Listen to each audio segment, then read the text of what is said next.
Welcome one and welcome all to episode, what is it, 15, 16? 15, I think. 15 of the Co-Op Syndicate. I'm your co-host, Michael C. Moore. I'm your other co-host, Jordan G. Marcos. And today we're going to be talking about one of the things that grinds my gears the most. One of the biggest stupidities and just annoyances to me as a gamer in general, the console wars. I'm going to start off by saying some context here before we get into it. I mean, obviously, we're going to have a debate on it today, and this is going to be basically like a simulation of what a console guy would feel like / battle, and I'm going to take the console side. I'm going to try and bring as many good points because on top of that, the biggest problem with us in the debate is that there's a lot of misconceptions with like, oh, PC's too pricey or too hard to get into, or consoles don't have the best value. The corporations are just trying to shaft the players and stuff like that. We're gonna get into it as deep as we can, and we're gonna both make like as much of an accurate argument and bring up as many accurate points as we can, because obviously there's misconceptions. But the point is, we're gonna make this thing, and then for this sake, Michael's gonna be PC because he thinks PC master race, and of course, he thought about this topic and he's upset with players in general. And I'm gonna just defend consoles because, well, I mean, the biggest thing about me with just being upset is just the idiots I see on Twitter. Like, I think that Twitter houses a lot of ignorant people. There's a lot of people there that are all right and they're good though, but I just see all the time, I don't know why lately, I feel like there's been a resurgence of like console war content when I thought everyone just kind of buried the hatchet and you just kind of play where you prefer. So I guess just first and foremost, I just want to say, I think the console wars is absolutely stupid. It's super annoying. I think, you know, you just play where you want to play and that's the end of it. But now if you're starting to get into statements about like, you know, what truly is like, you know, something better or not. I'm sorry, give me 1 second. No, I understand what you're saying. I mean, at the end of the day, the biggest part of this discussion is because there's valid points on both sides. Michael, for background, Michael and I, well, Michael's been in content creation for quite a bit. If you guys follow his personal channels, Michael C. Moore, and I think Michael C. Moore Gaming was the second channel. If you actually follow his content, you know he's a content creator, and then he's coming from a content creator background / outlook on this debate, and I'm coming from, while I've recently started dabbling in content creation, I still consider myself to be pre-content creator Jordan, where it's like all I care about is just I just want to plug and play type of deal. So I'm gonna bring in that type of mentality versus his viewpoint on it, and then that's where our debate's gonna basically take form. I'm also just coming from a background of just someone who's a gamer, and then also someone who's trying to get like, you know, the best bang for your buck and stuff like that too. So and I'm analyzing multiple, you know, facets of this issue, like just outside of just gaming as well, and like, you know, bringing other stuff like economy into it and just finances and stuff like that. And so we're just gonna do this as natural as possible. We're not necessarily using a guideline for this one or trying to go like in we're not trying to do anything super like organized. We're just gonna be, it's something that we've kind of been passionate about. We're just gonna talk. So, and we gotta get this out of the way because I don't know, I feel like Jordan's had to stick up his butt about this for like the past few days. Can you just can you log me in so I can put out the social media blast? Log you in where? To your Wi-Fi, because I don't have connection for some reason in this one corner of the room. No, just don't use the Wi-Fi. It's gonna be too complicated. You have to use the information on the router. I don't have any connection. You have to use that information on the router. I haven't customized everything. It's not that one anymore. You have to use the new one, which is all right. Just this give one me a here. second. Wait, is it that one? Yeah, it's that one there. Okay. Anyway, so I'm gonna get started. Jordan, I hope you can pay attention. But you have to be fair, because when you say stick up, like, what do you mean? This whole thing started. You got upset. You get too aggressive to like right now. You were even starting to do ad hominem, which is insulting my character instead of the argument. You started this argument. You literally said it because you got butthurt at Twitter, and then you're going from there. You went to I have a stick up my ass. I'm not committing ad hominem towards you. You're the one who started doing ad hominem 2 seconds ago. You're like, yo, bro, you're the type of guy where it's like, haha, you lost a race, but like, why do you start questioning my character? That obviously means you have a stick up your butt about this. I'm trying to understand your attitude towards it. Yeah, because it's like, you know, we get into discussion.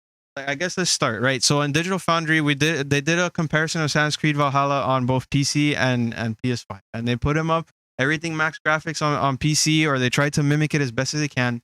And literally, as the guy was doing the video, he literally sees that to the point where they did the graphics settings, everything on the PS5 was high, and then the ultra high on PC made like minimal to like negligible differences. Like literally the only difference is that in like the very far distance, like super like far away, miles away, that no one would really see unless you zoom into it. Like a guy literally had to zoom in and he's like, oh, I didn't see it until I zoomed in.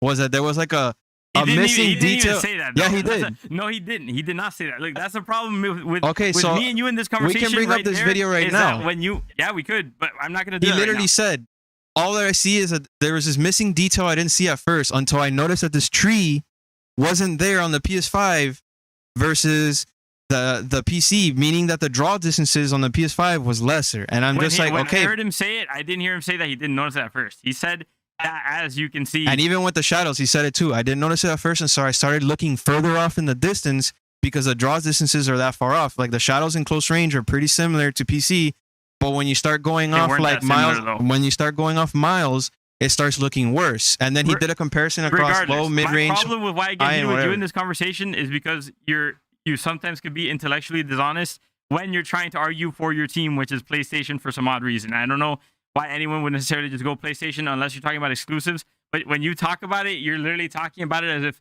like the PlayStation 5 is like the best thing ever made. Like everyone bow down to it. Don't buy another product because this is like the final one. And I think that's just ignorant. And I think it's also dangerous to tell people that as well. Okay, for context, when we started this argument 3 days ago, when we were originally going to do this episode, but our argument took a life of its own before the podcast, and then we ended up not doing it, which is why we're doing it today. My 3 points to you were, not that PS5 is the best thing ever, is that the reason why, to help you understand why people still buy consoles today is because of 1, convenience, 2, value, and then 3, exclusive IPs, right? And now value is, of course, subjective because, as you said, you know, for you, it makes no sense to buy a $500 console that can only do one thing, where you can buy a PC that can do millions of things, right? But when I came into specifically to the idea of consoles being a value option for gamers, is the idea that you're getting something on the cheap that can play really well. That's my point on the argument. But I'm not saying that PS5 is the best thing ever or it's better than PC in any way or shape or form.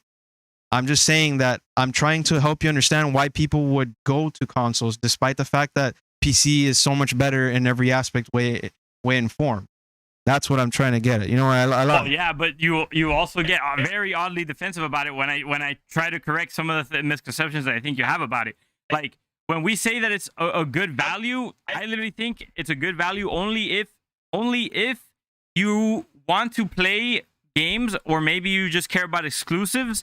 And then you don't necessarily even care like about performance at all or anything at all, because all the other points you always bring up, like they fall moot when you look at it over the grand scheme of things. You know, when you talk about, okay, obviously your point on IPs is solid. I literally think the only reason why consoles even sell to this day is simply because of IPs, or maybe people really, like, for the people who are said don't really care about performance at all, or they don't necessarily care about having a machine that can help them do, you know, be better for work and be better for gaming and stuff. They just want simplicity at its finest. They're just used to the you know, the way that their consoles operate, and that's all they care about. Convenience was one of my points.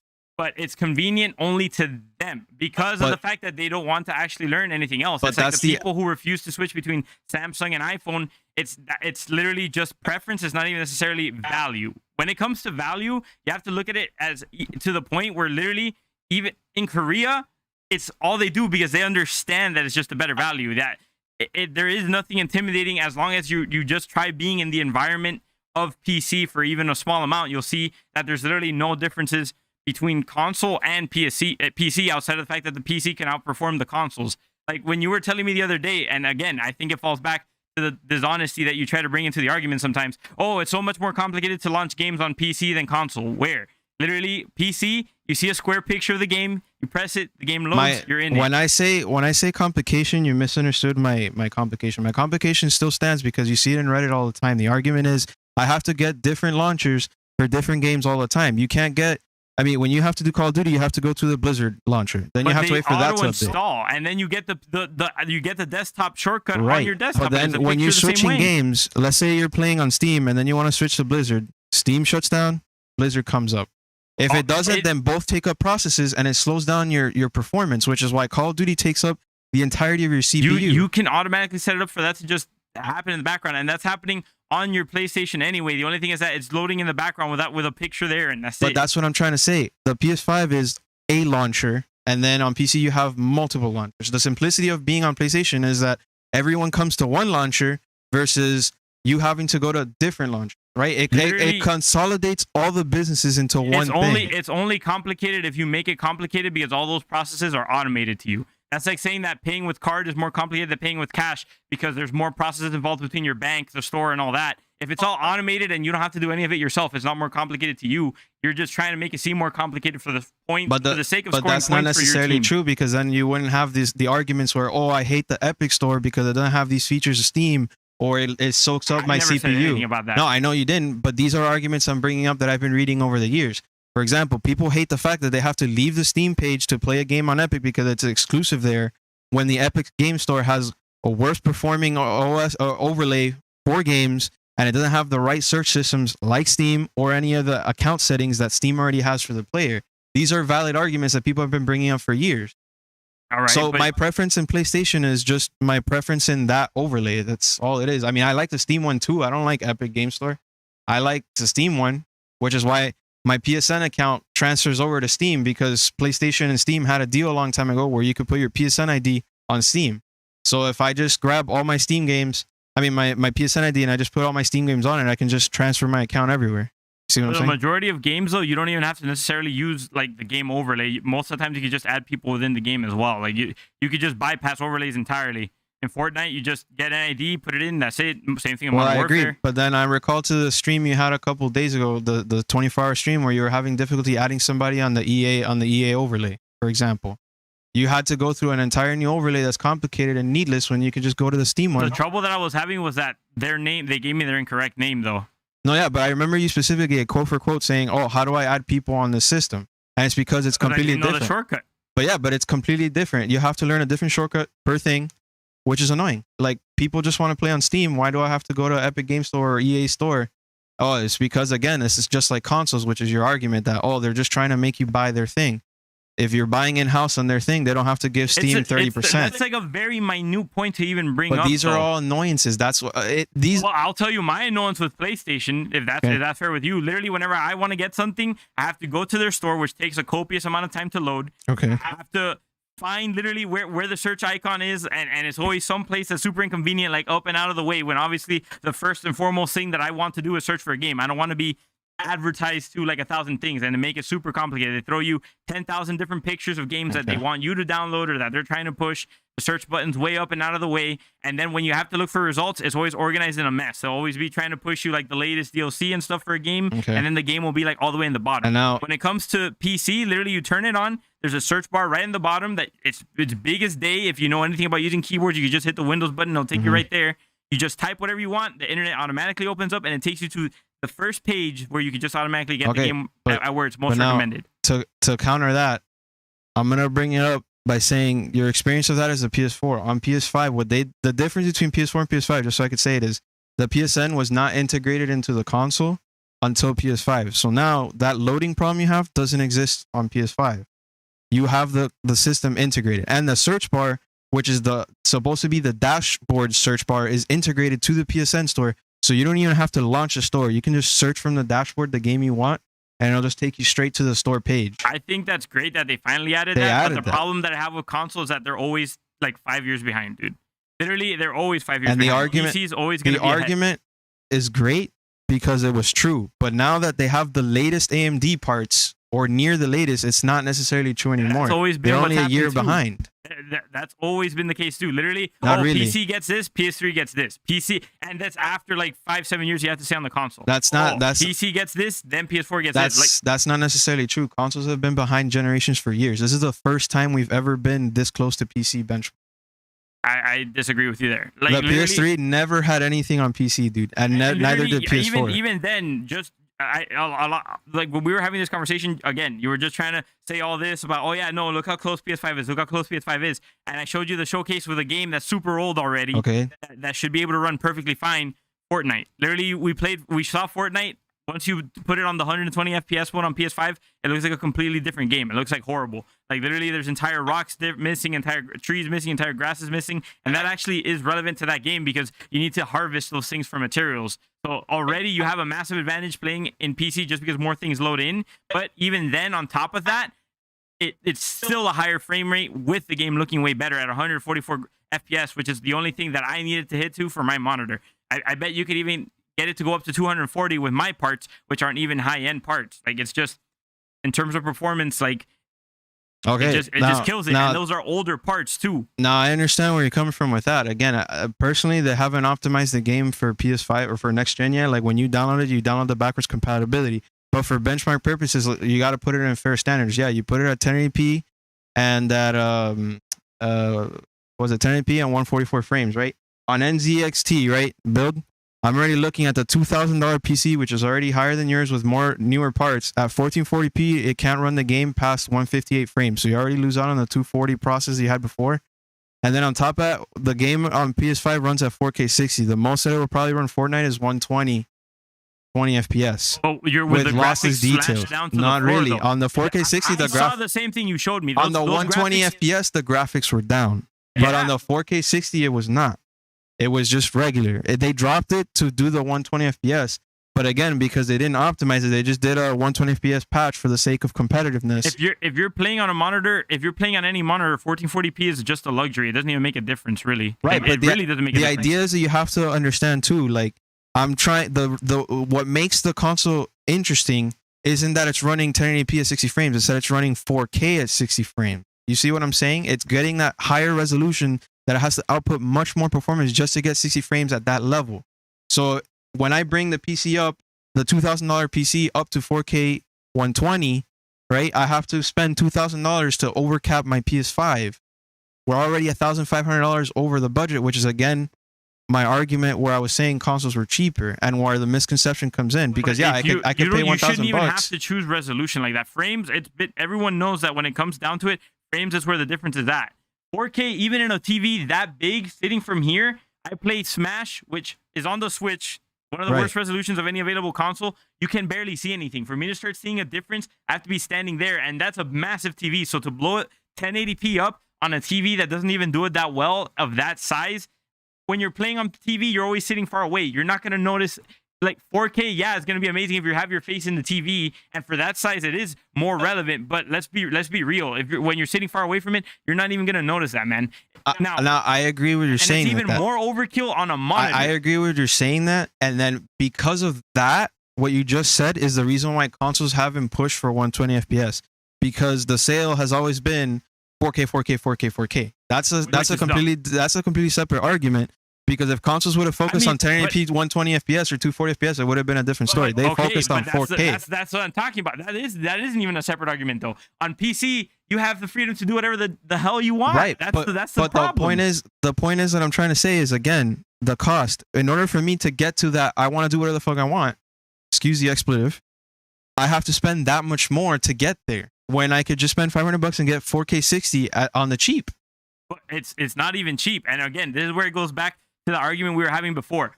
Yes, up front, you're going to be spending only $500, $400 for your console. Fantastic.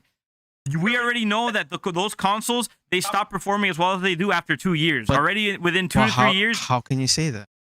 Because it happened to me with the PS4. I understand. I had the PS4 for 2 years. It's all of a sudden for games, it started taking forever to load. Everything started being juddery. My hard drive started getting filled super fast. They released the PS4 Pro, which, by the way, the first lineup of the PS4 Pro had a slew of problems on themselves, which naturally happens when you're constantly having to upgrade things. That's another $400, $500 you're gonna need to spend to be able to get that. And you still have to be forced to play in the ecosystem that they want, and they still offer you minimal upgrades. What do you get? You get HDR, the ability to play in 4K. Still no 60 FPS. HDR. Huh? Your PS4 has HDR. Well, whatever the case there was 60 FPS, just not fully supported. Like there's games that have it. The games that matter have it, like Fortnite. If you want to do anything like streaming, you can't use the camera you want, can't use the microphone you want, can't change anything on the microphone. You could barely play. Like, it's impossible to put in a keyboard and mouse, even though it's advertised. Yeah, we have support for keyboard and mouse. It's like, where? I tried it on like 5 different games. It doesn't work. It barely even works on like the menu or anything like that. So they advertise all these things. They charge you like money. It stops working after 2 to 3 years just fine. And meanwhile, you're still having, you're outside of gaming. You're still having to deal with your normal life, doing other things. God knows what. If maybe you just want to read emails, see Netflix, do whatever else. You're gonna have to use a phone, a computer, a laptop for that. Most people that have a smartphone and stuff still own like a laptop or a computer because they want a dedicated place to work. And now, because of the fact that you dished out $400, $500 on a console that's going to be worthless in 1 to 2 years, now you have a PC that's also worse. But then that's where your argument. That's where I don't take kindly to your argument, because again, you're telling me 1 to 2 years, whereas my PS4 from 2013, performed really well until I got my PS4 Pro in 2018, and then on top of that, a game like God of War, which I've been telling you to this day, should never have existed on PS4. Whatever they did to make that game work on PS4 to this day blows my mind, because again, I'm telling you, the console didn't have the parts, as you say, to do that. It only had 1.23 teraflops, whatever, and whatever BS they had. But the PS4 can play games like God of War and Last of Us 2 with like extremely high-end rendering of lighting and textures and all that, which people didn't even think is possible, because again, you're seeing problems with Ubisoft games and Square Enix games like Marvel Avengers and Cyberpunk and this and that. It's just super struggling to run the game, which I agree.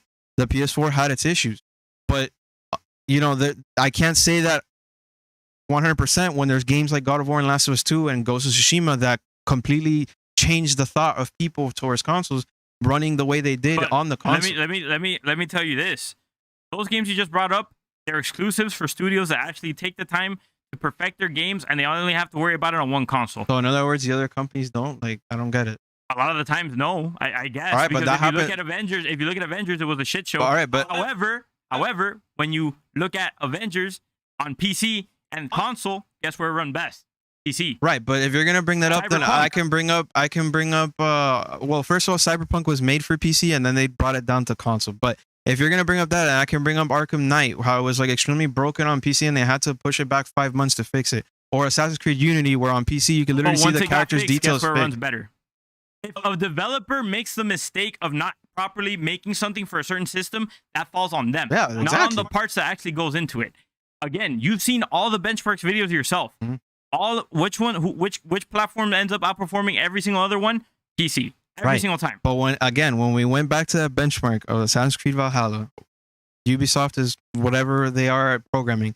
Then when they put it side by side, like you could literally hear the guy saying, "Oh, like these changes on PC are better, but you have to go this far out to be that much better than the console."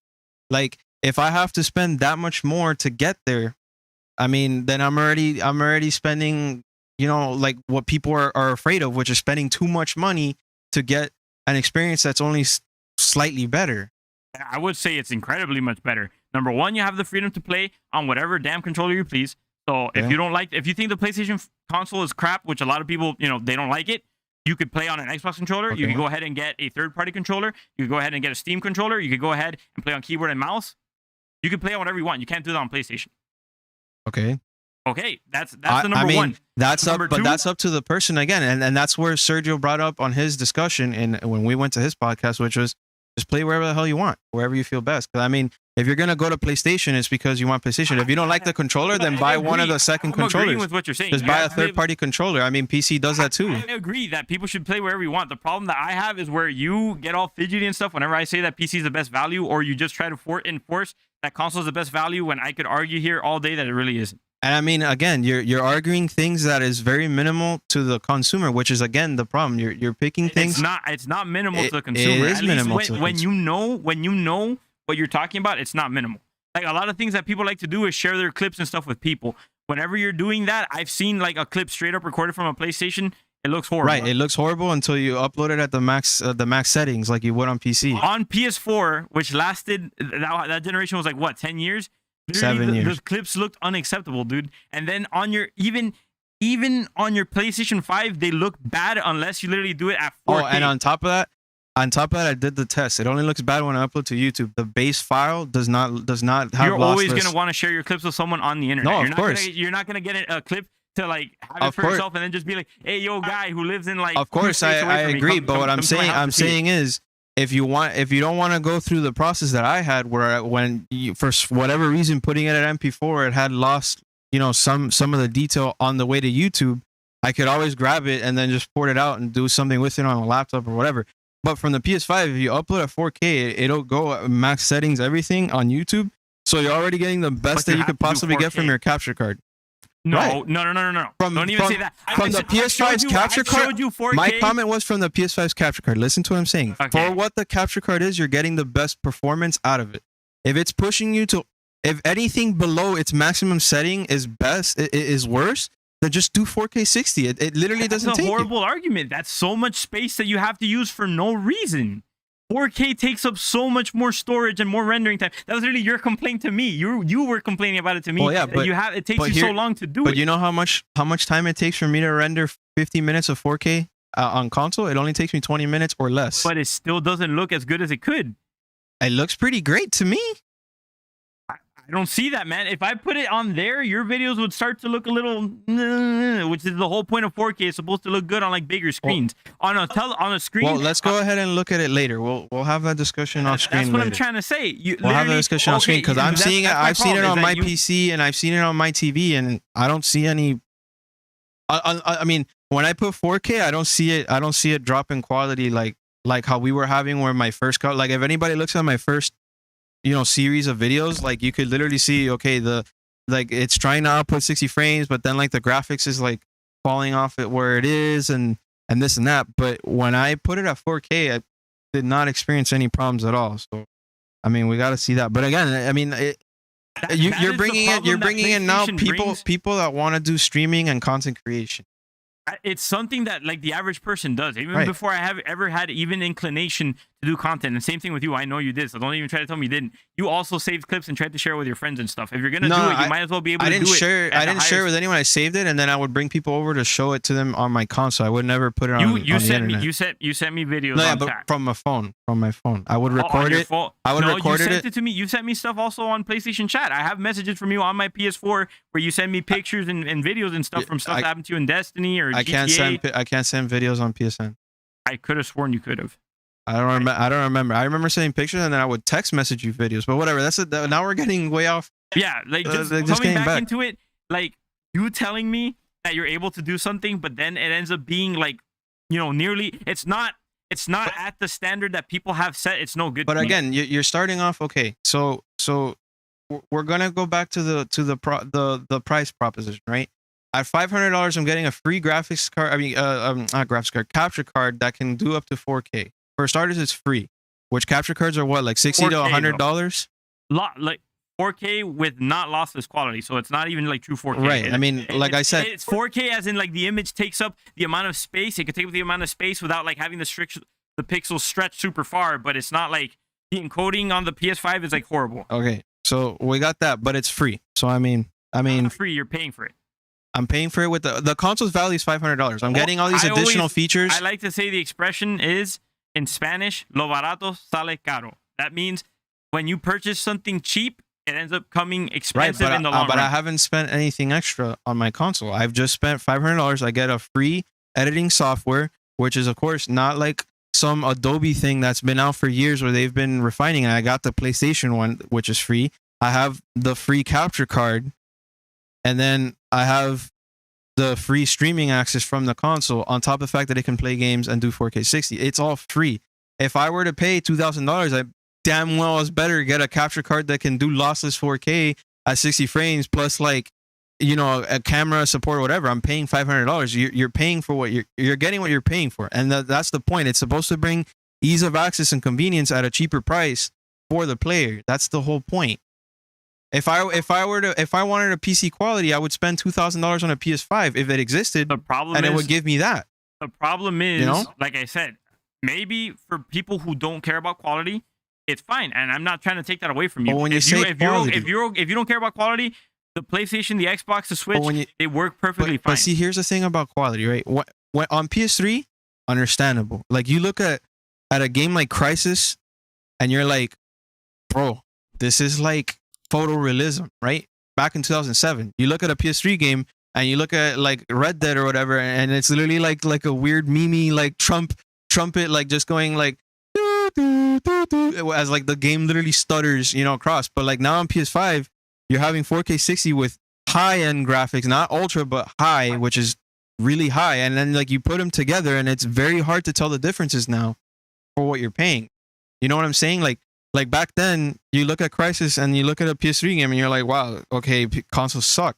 But you look at a PS5 now, you look at PC, and it's like very close together because they're both internally using the same parts. As technology gets along, you do start getting diminishing returns, but it still doesn't matter because at the end of the day, the PC still outperforms the console in every way, both graphically, performance-wise, freedom-wise, choice-wise, and then on top of that, you just get to do more things on a PC than you do on a console anyway. My standpoint isn't just from getting these two machines, putting them next together, and then just being like, oh yeah, you know, like this one obviously does it worse, but it gets away with doing it, so just get this. I'm also just trying to look at it as a reasonable human being, trying to give people advice on like, you know, how they should spend their money and stuff, because I care about my recommendations to people. I would feel very horrible recommending someone like get a console and then some other computer when I know that in the long run they're gonna get more out of just making sure that they get a better end computer, and then if they just care about gaming elsewhere, you know, do that. You have a larger library on PC than you do in most other consoles. You have the ability to play all your games at higher settings, at better frame rates, with the freedom to play with whatever peripherals you prefer. You have multiple different ways of being able to communicate with people on there, whereas in the consoles, you're stuck on their ecosystem when you're playing there. You have no control over what your microphone sounds like. And you know that these things are very realistic. You're one of the people who should know better that you don't necessarily always have control over your environment. And when we were younger in high school, sometimes playing with you, and I wanted to play with you, was a pain in the ass because you'd have your uncle playing trumpet in the background or saxophone on the background, and I would be trying to like listen to you and communicate with you with when we were playing Uncharted 3, and it was literally a pain. In a PC, you automatically get free software that you could just tweak any microphone. You're using a $14 microphone right now. You put a simple noise gate on there. All of a sudden, the saxophone doesn't matter, and I could play with you. And you could literally for the PlayStation to get any remote sound that sounds okay, you need to at least buy like $100 headset, and then the microphone sounds like garbage, man. This microphone sounded fine when I did all the changes. It doesn't sound fine. It doesn't sound like how we sound here on the podcast, but it sounds way better than my headset, and it sounds way better than anything I've ever touched on a console. It's the mic. I mean, the mic, my headset mic is garbage. It literally sounds like I'm a radio talk show host. And you're even lucky that at least PlayStation supports USB mics. Xbox doesn't. That's stupid. That's stupid. And that's an argument on console. You but can't the just console argue isn't a PlayStation. stream. The Xbox isn't a streaming console either. I mean, you can't even record past But 5 who minutes. says anything about streaming? If I want to talk, I've had one of my TikToks that blew up the most. Happened partially because people misinterpreted what my content was. I said how to make your microphone sound from this to this, and half of the people that watched that video were actually just interested in just making their console mic sound good to play with their friends, because it's a prominent issue that to this day on this generation, PlayStation and Xbox and Switch, I don't even want to talk about Switch because Switch is just like horrible for trying to communicate with someone. They still haven't fixed this. And you're saying it's caught up. My left foot, it's caught up. Like, Michael, but we're talking now. This is where we're getting. When you're getting a console, it's always been the main sale of a console has been the same since the days of NES, Nintendo 64, and PlayStation 1, and all. It's just you grab a box that can play. They're just adding all these additional benefits and features so that people.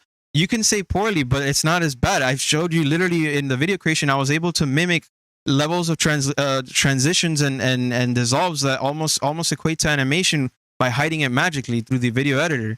That means it's good enough in the right hands. On top of that, yeah, you could say the mics are bad, but people are buying the Turtle Beach and this and that or whatever, all those high-end stuff that gets sold by all the streamers, but they're not actually looking into microphones. This $14 microphone sounds better than my $100 headset. You know what that is? That's called, again, the thing that you're upset of with consoles, which is insane amount of marketing that doesn't have an actual value to the consumer. And I understand where you're coming from.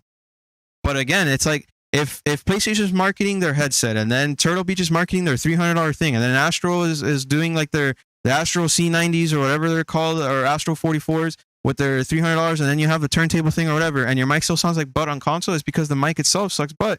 If I have to go out of my way, the point of console simplicity, if I have to go out of my way to change something, then I'm already losing out on the convenience and the easiness of it, and then I'm doing more effort. I just finished explaining to you that Xbox doesn't support any USB mic, dude. Like this is a problem that is here today in console. If you want to bring up, okay, but my PS5, your PS5 doesn't let me put a camera, bro. Okay, it forces me to stay within their ecosystem. I understand, and this is a problem with the console, because the way I see it is businesses got to do what they got to do right?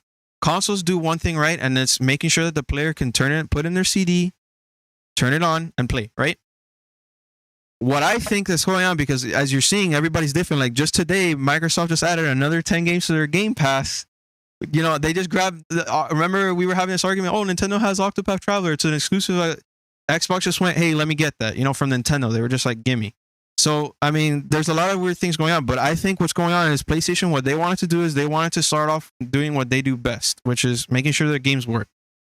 As time goes on, in the same way that SharePlay started adding all these extra features, which it didn't have day one, they're going to start patching in new things. They're going to start patching in, okay, we're going to support different cameras, this and that.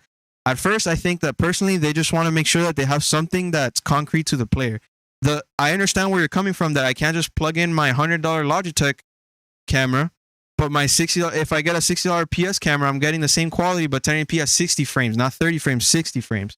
So I'm already paying, I'm paying $40 less for a camera that's not only good, but it's going to be compatible with PSVR 2 when it comes out, because it's made for that. There's literally cameras that you could go on Amazon and get that do 1080p 60 for even less than the PlayStation one. The problem is, but I mean, it's good price. They force you to, no, it's not. $60 is a good price. It's not. When you could get one at half price that's better quality, that you could probably do, you could make it better quality by using filters and stuff, even if it doesn't come better quality out of the box. And I've seen the one from PlayStation. It's not some sort of an exceptional super camera that should even be costing $60. I agree, but like I'm saying, when you go to Best Buy, you go to the average stores, you see Logitech C90 is the only camera sold. They don't sell any of the other brands, and this one sold at 100 whatever for 30 frames. That purchase was out of my ignorance, because I didn't know what I was still doing. Exists. If I go to Best Buy today, it's still the same price. They never changed. It's been the same price since I worked at Office Depot. That was my mistake as a misinformed customer for buying that to begin with.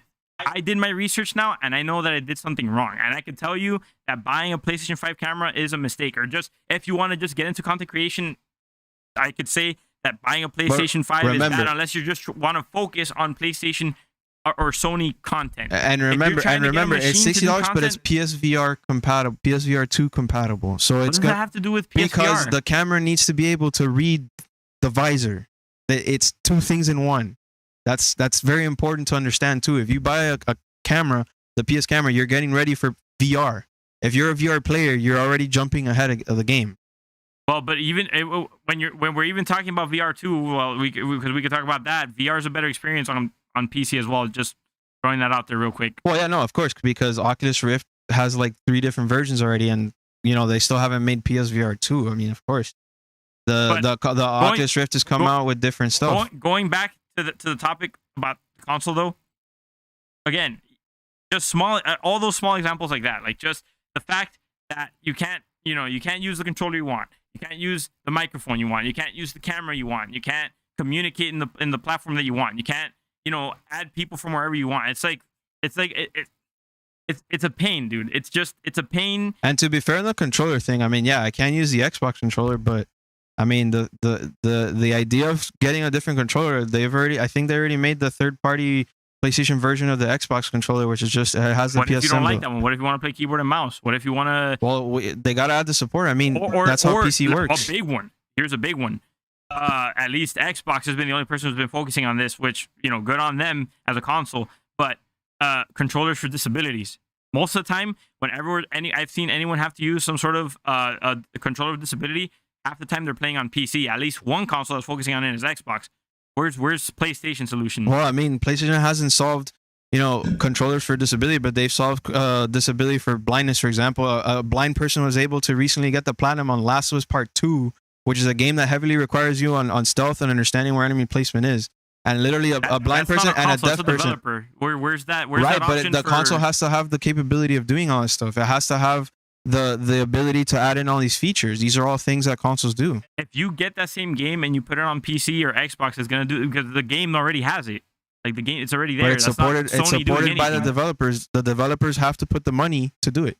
And they're paying for it to happen because they want players to play the game. That's not the console though. Like that's my problem. Like that's already, like, the fact that they don't have any options, or that they don't have that many options for people with disabilities is horrible. When on PC, you can literally do whatever you want. Yeah, and even then, this has been something that's been coming up new in after 2008. So, I mean, as the technology is fairly new, it's going to start coming in more and more. I mean, I already know that PlayStation is working on different things where it's like they're trying to incorporate smell now, like Google was trying. They're trying to do the Oculus Rift hand thing, but for people who have disability, where it's like wireless controllers, like kind of like the Switch, but for people who have disability. So I mean, they're working on it. I mean, but technology is technology. Working on it, but they're always going to be behind. By the time that console comes up with something, PC's already going to have done it 4 to 5 times. I don't have the face to sit here and look at someone. I don't have it. I don't have it in me. I do not have it in me to look at someone and tell them, hey, you know what? You want a game? The best thing you could do is get a console. Like, I'm just going to tell them, if anyone ever asks me, like, if I'm playing a certain game like Smash Brothers, oh, how can I play Smash Brothers? I'm going to tell them, you have to get a Nintendo Switch. It's an exclusive. But if someone's just asked me, like, hey, man, what's the best way to play anything? I'm always just going to tell them a PC. Why? For those exact same reasons. You don't know at the end of the day what's going on in that person's life. If they have a disability and they need to use a specific controller, or if they have intentions of making clips and sharing it with their friends, or if they have a problem where their house is full with like 15 people, like ear to ear, and then the only way that they could get an adequate recording of themselves or like be able to communicate with their party is going to be by filtering up their mic up to the heavens, which like console's probably not going to get that for what? I guess 2 gens now, or gen. I mean, dude, I lowered the gain on my mic and I sounded fine, and my uncle stopped being picked up. So I mean, it's there. There's something there. It may not be as convoluted or as so accessible with all these different options yet, but I mean, it has something. Your uncle, you know, thankfully for you, your house is spacious enough, and your uncle like plays far enough that lowering the gain was enough. But I kid you not, on my Discord, I was helping some guy with his microphone who literally had a crying baby in the room next to him. And because he followed my steps, he literally, the crying baby stopped getting picked up. You can't do that on console. If you have a crying baby, but when I lowered the gain too, my wife stopped getting picked up from like right on the sofa. So I mean, if she was doing something quiet, but I kid you not, a crying baby's not going to be you know, quiet. My wife isn't quiet. But anyways, look. The point is, I understand where you're coming from with the features, but again, you have look, even then, if you want to say, oh, I don't know what that person wants to do, I can tell you a safe bet is that a person does not want to spend that much money. So if I tell them, look, you're better off spending $500 over $1,000 PC to get the same performance, they're gonna want to choose the other option, because again, I don't know if that person is gonna be able to have more than $500 amassed in any given moment. They might only have $500 budget for the rest of their life for whatever situation they have, and that's their limit. I can only spend $500.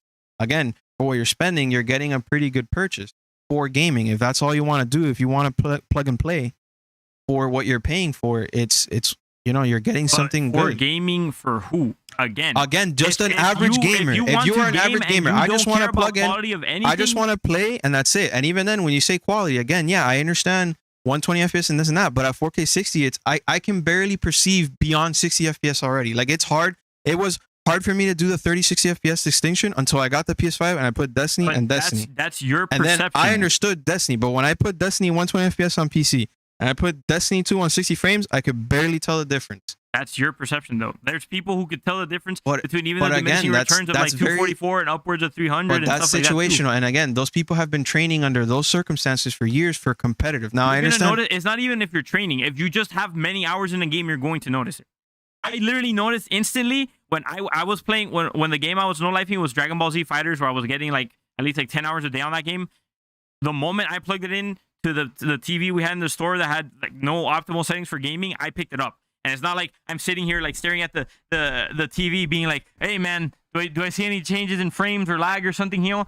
You just literally get to a point where you feel it innately, the difference. You don't have to like be like, oh, where's the screen tears at? Or anything. And I agree with you. From 30 to 60, it makes perfect sense. But when I go 60 to 120, I don't have the same feeling. There's people who do feel it. But that's very minimal. That's situational. In the ecosystem, so you can't speak on it. The moment I guarantee it, you touch 244 and you play on that for a week straight, you going back down to anything else is gonna feel horrible. I just can't. I can't agree because I've already tried all of them. Because of the fact that you already committed $400, $500, whatever dollars to the PlayStation 5, now you're going to be that much more behind on actually being able to access that upper echelon of gaming. Whereas before, you could have just saved, and then bang, you're there. And now you only have to worry about upgrading it after like 5, 10 years. Like I said, the upper echelon is catered to who? The same way that you say gaming to who, I say upper echelon catered to who? The only people that really enjoy that stuff are the pro players. And even then, the games that are optimized for that are minimal too, because they're only the competitive concerns. Again, it's optimized for those people, but it's also very minimal. For us to get that player base in, we have to create those controllers. And in the same way, the same controllers that exist for PC are the same ones that Microsoft are making for their console. It's Microsoft that's doing this. They're doing the accessibility initiative for both their console and PC. But on PC, before all the foot controller and everything else, there's already been options. I've seen people play by blowing into tubes on PC. No, I agree. If you do the setups, but the way that they're working on it is that they're trying to get these controllers to be compatible with all the games, the tubes and all that. Yeah, sure, they're compatible with certain things, but then you have to reprogram everything. The idea of creating these controllers is to bring this accessibility. I'm not, like PlayStation, I understand where you're bringing accessibility, but I'm not going to expect tomorrow Sony to create a tube setup $200 controller. All right, for those people. They're going to make a controller that's going to work for them. Someone with a disability go with a PlayStation 5. It's clearly not a good value to them. And I would venture to say it's not the best value for anybody because of all the points I've already brought up. Again, but it's very limited to what you're saying. You're bringing it up to specific things of people who are like enthusiasts of it. The average gamer is not an enthusiast. I'm saying okay, when you recommend the product, right? Do you recommend a product that in a perfect setting could get the job done mediocrely or okay in one aspect? But when you say mediocre to or do you recommend the product that's going to work for you no matter what situation you're in? When you say mediocre to who? Because 4K 60 is not mediocre, man. That's pretty high end already. It's hard to get to. Even if you say 4K 60, if it wasn't encoded with a variable bit rate at a certain amount that you can. We're not talking about recording. I'm talking about just gameplay.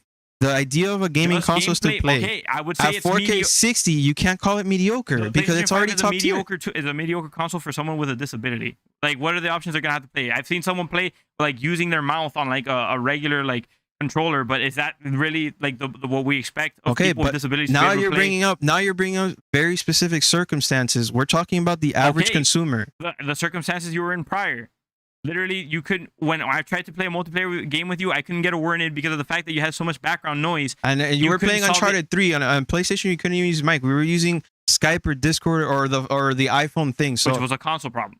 Right. Already at that time. But in 2009, guy. It's my point. That's my point. That by the time a console gets something that a PC gets, it's already been 4 or 5 years on the PC. That's what I'm trying to say. Why are you going to tell? Why in the world would you tell someone to buy something that's always going to be behind? It's not going to be on the up and up. And on top of that, it's not going to be the best value to do everything that you can do. And it only has optimal performance in certain cases. Where we're at now, there is value. Keep saying that, but I keep giving you situations. You're giving me situations before 2021. That's what's getting to me. We're in 2021 now.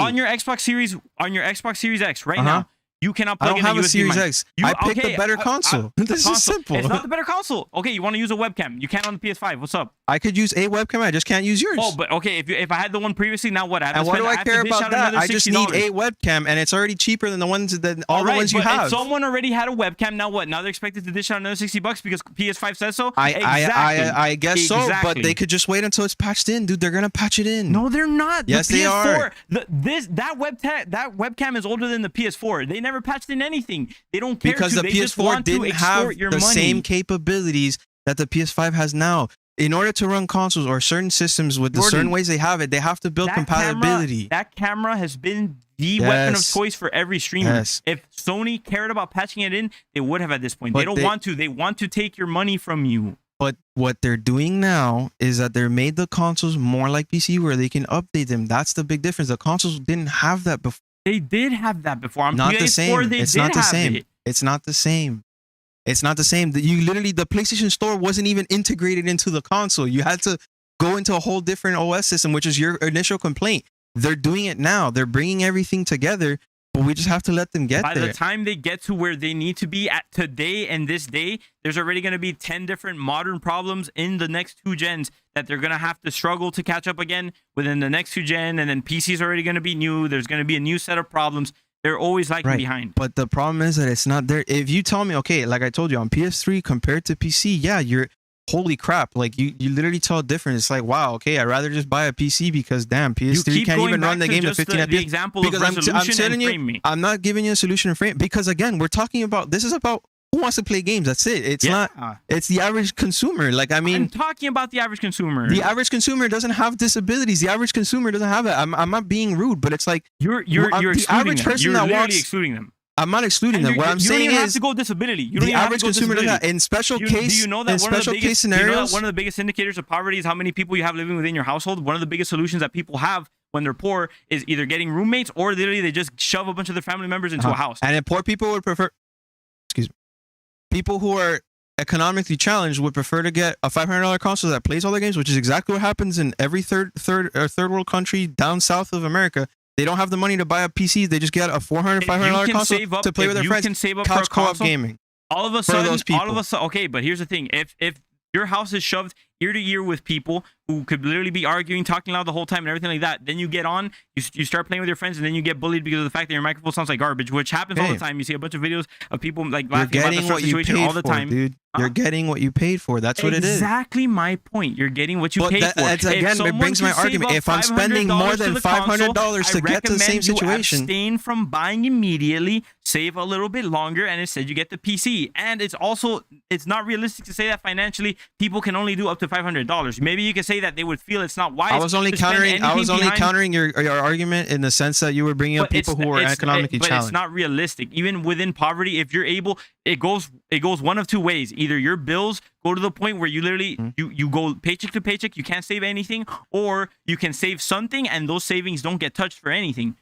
That's the one of two ways that it goes. So either you're not going to be able to afford a console at all, or you can afford a console and then just wait longer and eventually get a PC. There's people that to this day have not been able to upgrade from PS3 to PS4 because they've never been able to achieve $400 for the console. You're asking them now to save up to $1,000 when they've taken 7 years. In 7 years, they have not been able to touch the price of a console. You said the point right there. Now you're asking them to save up to a PC too? No, you said the point right there. They weren't even able to afford the console. They just can't afford it. That's the one who's paycheck to paycheck. They don't have any excess money. So they shouldn't be even thinking about like gaming on anything expensive. But if they want to get into it, their entry point is that much smaller than a PC to get the same quality. But if they're able to save up to a console, then they could also save up to a PC. That's what I'm trying to tell you. How long are you going to make them wait? Because if I can get $400 in a year of saving, or I could wait. They can jump in and they can just automatically get the worst deal. Like they could. If you want to have the most modern looking clothes, you don't have to necessarily go to Gucci or none of this. You could go and shop on Wish. But when you pay your $5 for a piece of clothing from Wish, it comes here and it's gonna rip like the next day because it's from Wish. The value of PS5 is that at $500 I can get 4K 60. If I spend $500 on PC and I bought it to get 4K 60 and my PC can't do that, I'm already at a loss.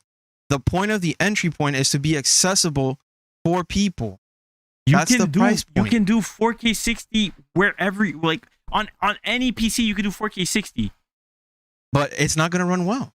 It is going to run well. No, not really. It's going to run well. There's reasons. There's reasons why on NZXT. On the use case of someone who's poor, they're not going to be playing on a big screen like that. So you should even be saying, is 4K even a worthwhile investment for you? Right, it's not. But I can do 1440 60. A PS5 is going to patch in 1440 60. So if I get a monitor that's 1440p and I don't spend 4K, it's already there. You could easily just get a PC, dude, and you could do max graphics on your game, 1080p, like 144 on NZXT itself at $2,000. Red Dead Redemption 2 on 1080p ultra graphic settings runs at 81 frames. Imagine a $500 PC running at ultra settings. Red Dead Redemption 2, you would not get more than 15 frames a second. That is horrible. If I have to pay more to get to that value, then I'm already losing out. On NZXT, you're throwing out numbers. I'm assured that aren't even accurate. NZXT right now, and you already know for a fact that on console, no game is ever set on ultra. Like this is just known. Right, of course. But if I could run at high, an ancient game already. By today's standards, Fortnite is considered old, bro. Like that's been out since what, 2017? PS5 can't even run it on ultra, bro. They haven't patched it in yet. But anyways, my point is. All right, on PC I could go and run it on ultra right now. Okay, that's fine. To one Battlefront, man. You keep switching. My Battlefront is the price. Look, I'm gonna show you right now on NZXT. If I put Red Dead, Battlefield, and let's put Call of Duty because those are heavy intensive games, right? At about $1,800. Oh, they didn't benchmark this price. At $2,100. To get ultra settings at 1080p, 104 frames for Red Dead 2, it's $2,100, right? If I drop that price range to $1,000, I'm already getting 35 FPS on Red Dead 2 at 1080p max graphics, ultra graphics. So I have to spend more than $1,300 to benchmark a PC that can run Red Dead 2 at adequate frames. 30 frames is adequate already. No, and then of course it's, but you said ultra. On console it's not on ultra. Right, we saw those benchmark videos together. When we saw Assassin's Creed Valhalla, they were on what? High, which is right below ultra. That much of a difference. There was pretty big differences if you ask me. And on top of that, it wasn't even true 4K, man. It was the freaking the mode where upscales it. So right, but again, this is 1080p. This is 1080p. You're constantly trying to use the worst case scenario for PC, and you're trying to hold PS5 on a pedestal. I'm not giving you worst case scenario or holding PS5 on a pedestal. I'm telling you, for its price, what you're getting is valuable because at $500, okay, fine. Let's say it's not real 4K. It goes to as low as 1440p 60 frames. That's still 1440p 60 frames, dude. At 1080p, it runs 35 FPS. I just showed you at $1,300. Ultra, which you don't even. If you want to match the console, if I drop it to high, ultra. You don't have to do ultra. Okay, and all of a sudden now it's still smoking the PS5. Console's at high. So if at 1080p high at $1,300, I get 60 frames. Drop it down to high, and it's gonna still smoke the PS5 at 60 frames. Console's doing 1440p at 60 frames. That's already a better value. You're already getting that extra resolution with the extra details. I still brought up. Even if you just go with the worst one that they offer, the starter PC, which is $700, if my you PS5 can literally play. You could still probably outperform the PlayStation, and on top of that, you get all the added benefits of everything else. You choose your controller, choose the system you want to play on. Michael, you can play on everything. You can do whatever you want. If my PS5 costs as much as your PC, I would have all those features. For the price that I'm paying, I'm getting the minimum of the minimal. It makes sense that I'm not going to get a PC with my PS5 if my PS5 has 1/4 the value of a good PC. It makes perfect sense. And I agree with you that, yeah, sure, some of these features don't exist. An extra $200 and get a PC that still lets you do more than your console. And even then, sure, you could say that more for your console. But games, yeah, you keep giving me this library. But on top of the fact that many of the best games that are on console are only console, on PC, yeah, there's great games, but guess what? Valheim coming to console, Rust coming to console. Every big game that you've ever said. You brought this up the other day too, right? God of War coming to console. It's coming to console because it doesn't matter anymore. It's people. That's what I'm trying to say, which is why one of the points I want to bring up later on in the podcast is the console wars is over with. Now it's a completely different ballgame in the economy. But what I'm trying to say is, if my entry point is $500 to do all these great things with games, and yeah, okay, you could put limiting library. Okay, but limiting library to who? There's 4,000 plus games on console with more to come. And on top of that, past like the first or second page of the PlayStation Store is like half of it's shovelware. That you could say the same about Steam, dude. And Steam, there's like 500 games uploaded every day that are shovelware, and then there's like 2 or 3 per page that are good. On top of that, another misconception I want to bring up, it's like, okay, value. You say one thing that people say is, oh, you have to pay for PS Plus. Isn't that? You get free games every month. And then, yeah, you could say the games are bad, but I wouldn't say Final Fantasy VII is bad. I wouldn't say Days Gone is bad. I wouldn't say God of War is bad. I wouldn't say any. And these games are all free. Like, you can go, and I got them for you. You own all these games on your console now, thanks to that deal. You own all these games for free. So you're getting a good deal on that too. And on top of the fact they just started an initiative to give free games, even if you don't have the subscription. Today, you can go get Ratchet & Clank 2016 for free, even if you don't pay the subscription. Just for owning just for having a PlayStation account, you get the game for free. That's great. That's valuable. I'm another thing, that, but people, that's not something that's unique to console. People say, if you get a PC, you have those offers all the time. And then also, look, one that you can't beat is Steam sales. Okay, I can't beat Steam sales. Right now on PlayStation, another misconception. Right now on PlayStation, Battlefront 2 is $7.99. 75% off. If I go to Steam page right now and search up Battlefront 2, give me 1 second. Battlefront 2 is priced at $11.99. Lowest price it's ever been yearly, $10, $9.99. The PlayStation is giving it to you for $7.99. On top of the fact that they already gave it for free last year. But the one that's on Steam is like the complete edition. They gave me... What do you mean? All the DLC was free, dude. Huh? All the DLC for Battlefront 2 was free. There was a special edition that literally my girlfriend looked up the other day, and it was $18 for like the whatever super special edition. I don't know what the edition is, but on you're talking about the that version on console was $40 each. My girlfriend looked. The only place I had it for that price was Steam. You're talking about the one that brings you the extra money? Yeah. Well, yeah. I mean, it's $24.99 right now, and on Steam. Let me see right now. The game's already priced less than Steam. So again, like another misconception. Look up Ninja Storm 4. Ninja Storm 4 is still like $60 on PlayStation. You can get it anywhere on the internet for like $7. You're giving me a situation with a game that's being heavily pushed to the corporation. These are situations. Stays inflated on the PlayStation. These situations are, but that's not true. It's in the same way that Steam has sales at certain times, so does console. You don't have to go through Steam on the PC. That's the other thing too. The PC gives you access to markets far beyond the PlayStation. If I could buy the CD for a lower price anywhere. If I go on eBay and some kid sells me Battlefront 2 for $5, CD runs the risk of being damaged. But Blu-rays haven't been damaged in years. I can show you a bunch of games I have in there that are Blu-rays that are damaged.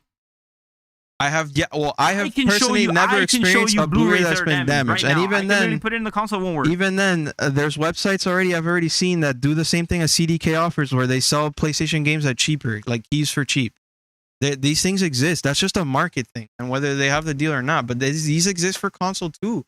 It's a misconception. If you only have a console, you're not going to be able to access that market. You're going to need an exterior way to get to that market, which is going to be your phone or your PC. Understandable. And for all that, my access to that market can be gotten outside of Steam. I have to leave Steam for that. I understand. It's totally understandable. But it's a misconception to say that deals are better on Steam all the time. Yeah, they may be slightly better sometimes. The grand majority. The overwhelming time, Steam sales are always going to beat out PlayStation. But it's only better because it happens more frequently. Like, sure, Steam does sales at weekly versus like monthly. And on top of that, that's all going to change soon because many developers have already started taking Steam to court because their prices are completely unfair and they're dropping things left and right.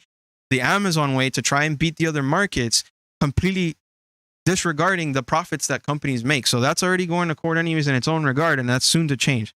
But my point is, I just showed you a case where a game is cheaper. Right now, Battlefield 5 is $9.99 on PlayStation. The lowest on Steam is like $15 at the moment. The lowest it's ever been on Steam is, I think, $12. Why don't you tell us about Ninja Storm, which is a game that's antiquated and shouldn't be worth anything more than $10? I mean, Battlefield 5 is pretty antiquated. It's $5.99, $8.99. You look over EA is throwing their games out like that, man.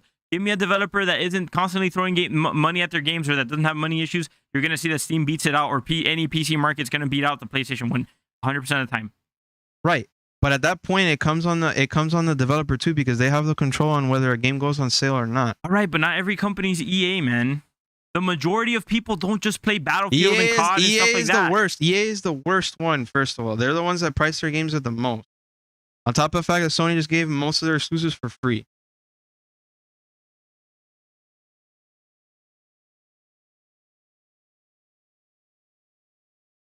Look, I'm going to look it up now. In any case, as I was saying earlier, as the title states, I do think that the console wars are stupid. This is why. I don't know why Jordan's defending PlayStation 5 with such ardor. I don't think that it's a smart thing to do that. I think the only time you should get a console is if you're very much interested in just a specific title that they offer, or there's something about the OS that you like or something like that. But I'm here to tell you today that it's obvious, it's absolutely not the best value. You want the best value? Again, dude, PC, I'm basing it off. Look, the game's $30 on Steam. It's not even on Steam. Whatever. On Steam, I have access to other markets on PC, guy. There's markets that you can get. Okay, if I have to leave Steam to get a better deal, I can do the same on console. Whether I can just do it on console. Well, actually, I can. Web browser. There's a web. They have web browsers. They have works Firefox. Horribly. They have Firefox. The latest. It works horribly. Have you tried using your browser on your console? The Firefox works like garbage. I have, and the Firefox one runs really smooth because I have the latest Firefox. It runs like garbage, dude. I was literally able to grab your stream and picture it alongside my game running at 4K 60. No problem. That's unique. That's special. That's something, I don't know. It's pretty great. The fact that I was able to use their crappy browser on PS5 and then picture your stream into my game. Every single application, every single thing has picture in picture. Everything has picture in picture now. Like it's not some sort of a crowning achievement that console has that now. Yes, congrats, you caught up, but you're still paying $600, $500, and you're still $500. getting mediocre results in everything that you do. But I just don't see it that way. Beyond 4K 60, it's already negligible to everyone else that Why does do you not keep care saying about 4K competitors. 60, man? I'm talking about everything else. Because we Talking gotta about benchmark it the somewhere, market. dude. We gotta benchmark it all somewhere. right, game On top of performance. market- You're always gonna get more frames, better resolution, better everything from okay, PC. but I have to go beyond the price point. Hold up. On top of that, you have one machine to play. Now you could do stuff for your work. You could do stuff for email, interviews. If you're a creative, you could do art. You could do digital design. Okay. You could do animation. You could do everything. You can. Every case where I'm not just an average gamer that only wants to plug and play. If I want to do more things, I agree with you. Even if you're just a gamer. Okay. Even if you're just a gamer. Again, if you don't care about quality, then okay. if I go, console, you and I worked as a salespeople, right? In Yeah. Office Depot, if I sell a laptop to a graphic designer that's not going to use the internet, it's going to be stuck in a closed office with no internet connection. How do I sell to them an antivirus and a protection plan when they're not going to use it for anything other than graphic design where there's no internet, right? I can't give him something else of value that has no value to them. If a gamer comes in and I don't care about content creation, I don't care about social media, I just want to plug and play, there is no value to them to get a PC that has all these extra features when all they want to do is play the game. I just laid out the case for you like 5 different times. If you can't clean out your ears to hear the case that I'm giving you, then I'm sorry. Me a case, but in every case, you have to go beyond the price point. If you just care about gaming, there's the terms of accessibility. The fact that there's things available on the PC that is not available to console. A wider library, a better economy. These are all things I'm laying out for you, and you're still not giving me answers for. Okay, I can give you answers from here. Wider library to who? The best games are available on console as they are on PC. They're not. Valheim's not available. It's considered one of the best sellers right now. And it's one of the best sellers on Steam. Stop saying it's coming. Is it available right now? It's coming in a month. If you're gonna say that God of War is going to PC, that was game of the year for a year. All right. Okay, fine. You're getting one game, but guess what? Valheim is one game, and what's this other game that you like talking about? I already forgot the name of. Phasmophobia. These are all great games. I agree. Every PlayStation exclusive that's come out has hit beyond the sales of those games. You always want to bring up the sales, because, dude. What about the exclusives you bring that flop, like the one that's you jumping in cars and smashing into each other? So that game came out for free, bro. But it came out for free. You didn't even have to pay. No one cared about it, my guy. And again, that's one game. And for every free for one who? flop, Because if you pre-ordered that was $70 you had to throw down when the PS5 was first coming out. They changed it completely and they disregarded. It was free to play on PS Plus on February when it came out. It came out free to play. Yeah, but Period. You see, look, now I have the receipts. Everyone who's listening to this podcast, do you not see the flip-flopping? There's no flip-flopping. The company got the game. When it was being priced at $70, and then they brought it out for free. Don't change the argument when it's not in your favor. But I have to speak the truth. They changed to free. Why do you just bring up Valheim and then not acknowledge God of War? I understand. You're saying it like it's some sort of it's not a point. Because I'm trying to tell you, that it doesn't matter anymore. And even then, okay, God of War and Horizon and Death Stranding are on PC, great, but they still don't have the other games that have made millions of dollars, which will hopefully come, which is Uncharted, the entire Uncharted series. If you want to talk about making millions of dollars, I mean, what? PlayStation? I don't even know why you're trying to separate PlayStation from the other consoles. Freaking PlayStation doesn't have Breath of the Wild. What's your case? What are you trying to say? Okay, one game versus 10 exclusives that have all been beyond mildly successful. What about Among Us? Among Us has been one of the best-selling games. It almost won Game of the Year this year. The game is free except for $5 on PC. Dude, what value does it bring?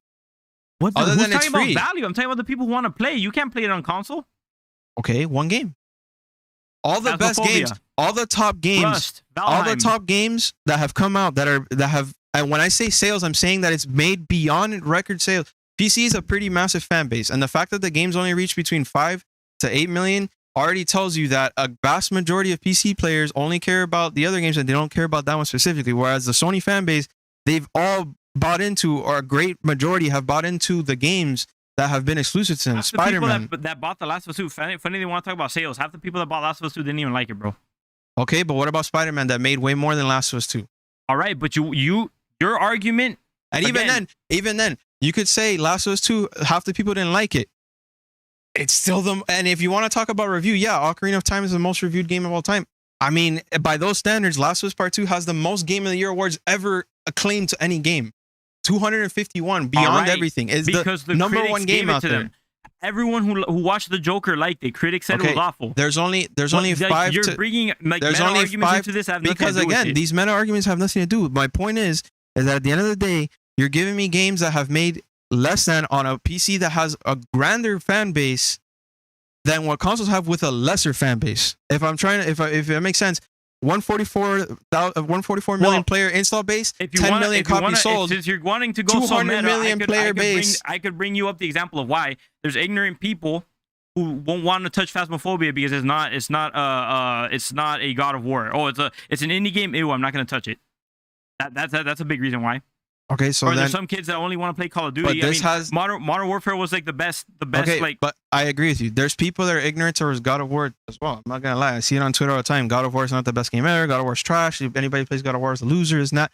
I understand. But if you look at the fan base install, you got 144 million console players. Okay. And beyond, like I think it was like 20 million copies sold for God of War. You got PC at over 200 million and even more. Probably.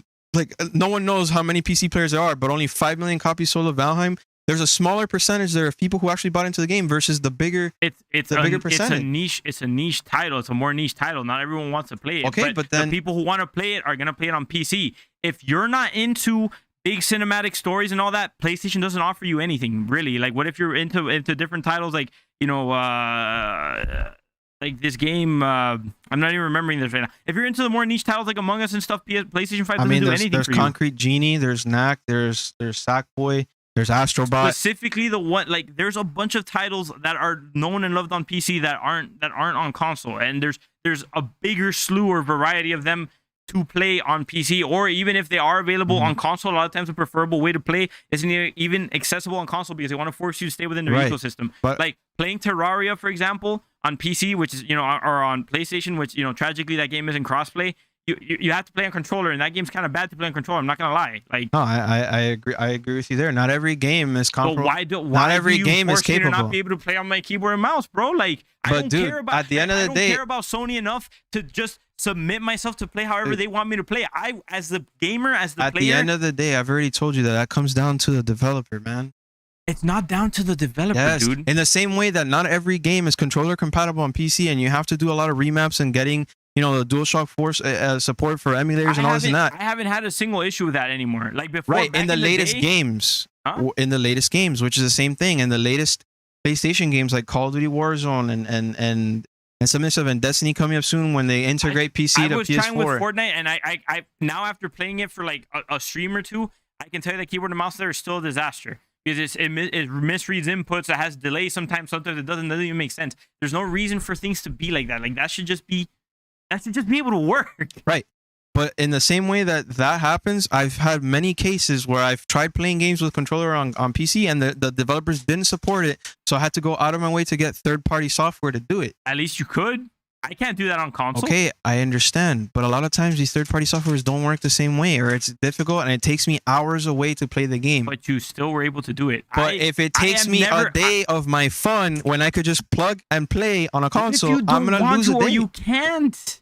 That's my problem. Yeah, how do you mean that money's gone? And guess what? The big thing about these companies too is that they hate or they don't care about people enough to the point where they never refund anything. Literally, the only time I've ever seen something refunded from Sony and Microsoft and all that was freaking Cyberpunk 2077, and that's because like half the world is going to sue them, and half the world is going to sue them, like probably the consoles too, for not letting them sell it back. They only care about their pockets, man. They don't care about you.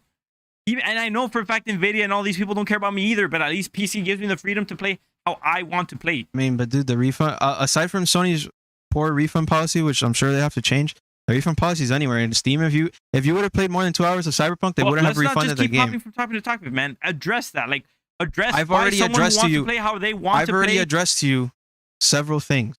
I understand that you may not have all the accessibility options that you do on PC, but again, you're paying for what you get for it. If I'm paying $500, I'm not going to expect PC. I'm going to expect console. But for $500, I'm getting some pretty great things that you're still not valuing at all. I am valuing it. I'm looking at it as what it is. I think that if you're gonna, it's like the same thing as like, let's say if you're in a sales position or whatever, right. You could get away.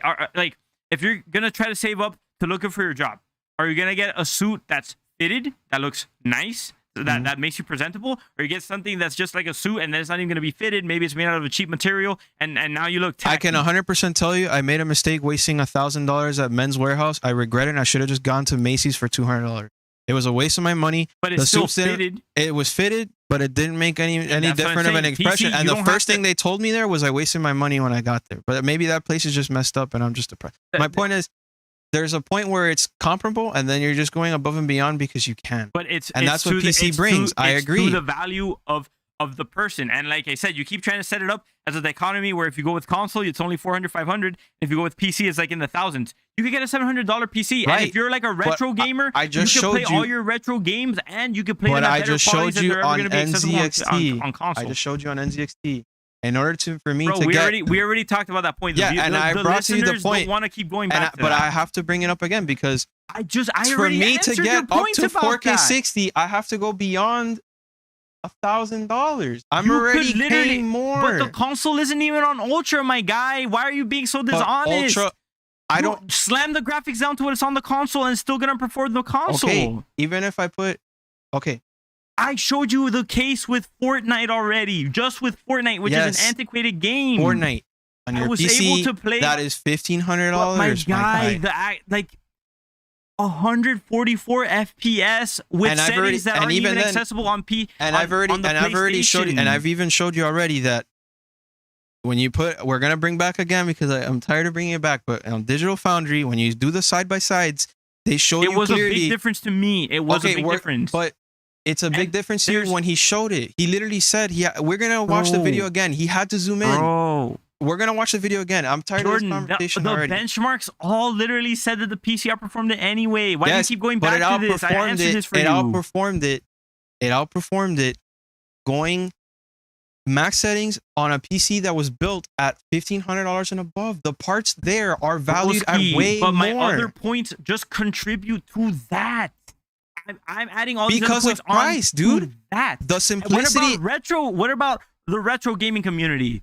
You want to Okay, talk about gamers? I let's talk agree about that them. PlayStation They has have been poor. an like the biggest library of Okay, retro games and on PC. I agree that PlayStation has been poor. But Huh. what happens when PS5 in a couple months grabs all of PS1, PS2, PS3 and shoves it into the PS5, Fantastic. PS Now? Now all of a sudden you want the retro games from Nintendo and from Microsoft. Guess how much more you're gonna have to pay on PC? You have access Great. to the entire library of every console, even the ones that don't even exist anymore, like Sega and all Okay, that too. great. I want the latest games. And I understand the emulation community and the PS1. So to you were talking PS3 about me fan disregarding base. people, bro. Speak up about the retro. Okay, I'm gonna speak up about them. Great. I don't have Nintendo and I don't have Xbox, but for me as a PlayStation fan, I'm fine with that sacrifice, despite the fact that I started off my gaming career being a fan of Mario and Halo. There's a reason why I ended up on Sony. It's because one, the companies have been supporting the games way better, aside from Breath of the Wild and Mario Odyssey, and two, I've had more consistency on good experiences on PlayStation versus those other companies. Xbox has failed to put out a good product for years, and great, sure, people will defend it, but aside from Halo, I mean, after Bungie left, Halo has not been the same and has been poor. The only good games they have is Forza and Gears, and Gears is not strong enough to call me back. And now there's Fortnite, and they don't have any other games. IPs, and I've already conceded the point to you about IPs 50,000 years ago. They don't even have games anymore. Any game that they have comes out on PlayStation. I give it to you. So in terms Xbox of is exclusivity, irrelevant, and then Nintendo's the only option. But even then, Nintendo, aside from the fact that you can play some emulators, you can't even play the latest Nintendo games on PC because Nintendo just is Nintendo. bro. And they're already cracking down on emulators. If you care and about people. exclusives, then you're gonna care about consoles. If you don't care about exclusives, But that's the point. then the PC's just gonna my win. money's gonna gravitate towards where I'm gonna have the best experience. At the moment, Sony has brought out the best experiences. My best bang for buck is gonna be on Sony at $500 plus whatever You're game they saying- buy use because they are the proper best word. experiences. bet exclusives. If you're talking about experiences, you're gonna have Gaming experiences comes from the game, If you're and talking about each of those games experiences, have you're brought gonna out great have an experiences. infinitely better experience playing Fortnite on PC than you are on PlayStation or Xbox. Again, Period. but to who? Period. Because beyond 4K 60, period. I cannot perceive the Anyone. game. Period. I cannot perceive the game Yes, any you can. better. You're being dishonest. Everyone in the Linus Okay. video, I showed you the Linus video where everyone lined up and they gave their opinions, like both casual employees of Linus that are just like Yes. part-time gamers or whatever, and then hardcore In an gamers. They isolated gave their test opinion that where it you're made it- aiming down a lane behind a door at a You're pixel by gonna pixel frame, feel it. you're gonna They feel it. But Even when if you're in the action that you're going at nitro speed, you're not even you're like going Call to of Duty, for example. subconsciously feel it. You're still going to feel Why, it. You okay, feel why it. do you think that Call of Duty on PC and console it meshes well, but a game like Destiny would not mesh well on PC versus console? because Call of Duty is so fast paced that despite whatever information you have, everybody drops in 2 seconds. So even if I have a console, no matter how great your PC is, no matter how fast you can move, no matter how frames you get, you're not going to turn around fast enough for me to drop you. That's not about turning, dude. Yes, because the information, address the information for how it works. The information gets sent from your console or your PC to your screen, and the refresh rate affects that, and the amount of frames that you're able to send out affects that. But the test, what I'm trying to say, was made in an isolated situation based on a test on a lane and how fast you can see a person going through this much pixel of space and within a door. In an average setting, the player isn't going to be aiming down a lane like that unless they are shroud. If you're playing COD, everyone is running around. If you're playing a game that has sights or you're sniping, that's 24/7. That is your gameplay. But that's not the same situation. Not everyone's going to be aiming down that lane. Where the game is purely editing, firing, changing, editing, firing, which is literally just peaking at the fastest possible rate ever. And Fortnite is 100% better on PC, because even then we don't even have to discuss frames. It's just the idea of you being able to build at the speed of light with the mouse and keyboard. But when you put an average game the point is that every game frames matter. Every game frames matter. I agree with you, but what I'm trying to say is that in a Call of Duty game, for example, the fast pace is, no matter how fast your PC is, no matter how fast you are at mouse, the way the game works, and the reason why it's so well on PC is because the speed that I have to take you down is 0.2 to 0.4 time to kill. That's it. Even if I have 120 FPS or 240 FPS and my PC can do whatever, and I have a mouse and keyboard, I'm still not gonna be able to turn around fast enough for the kid to drop the kid that's already shooting at me. And it's gonna drop me in 2 seconds. That's why the game works. Because in the situation where they did that test, it was done in a specific situation based off certain things. But the average experience a player's going to be is they're just going to run forward, they're going to shoot everybody, and that's it. Player. What about people who snipe? What about the different game modes? The competitive player base. Even if you want to talk about turning, okay, if you have someone playing on a 30 FPS setup, you have someone playing on a 240 FPS setup. Even if you turn, you're still going to see the turn earlier than the person playing on 30 FPS. I agree with you, but what I'm trying to say is it's not going to make you become a god at the game either. It's not going to make you become a god at the game, but what's the better experience? And even then, 30 FPS, I understand. I've already seeded. You were using the word, you were using it dishonestly, mind you, because you meant to say exclusive, not experience. What's the better experience? When I said experience, I said I'm going to go towards where I'm going to have the better gaming experience, and the gaming experience, the way I'm defining it, is attributed to the IPs. I'm going to correct myself on that so you understand. The better experiences on games that I've had have always been on the games that have been on Sony. I've had fun with Halo. I started off my career with Halo, and to this day I consider Halo 2, Halo 3 to be one of the best games ever made. That doesn't change the fact that every time I play God of War, my nuts twist and I get like, every time I play the game and I see Kratos raging, or every time I play Sly Cooper, I get that nostalgic feeling that I would have with Mario. I've given you the IP point like 1,000 times. Now we're gonna go. Okay, we've already had this enough, and of course we're at an impasse. But like I said, I mean, for $500, I think it's pretty great value. I'm paying much less, and I'm getting a pretty decent.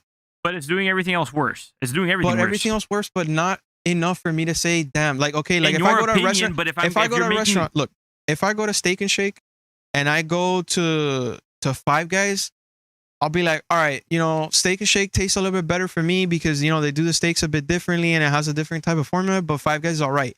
Now, if I go to Steak and Shake and I go to McDonald's, I'll be like, damn, McDonald's tastes like ass compared to Steak and Shake, right?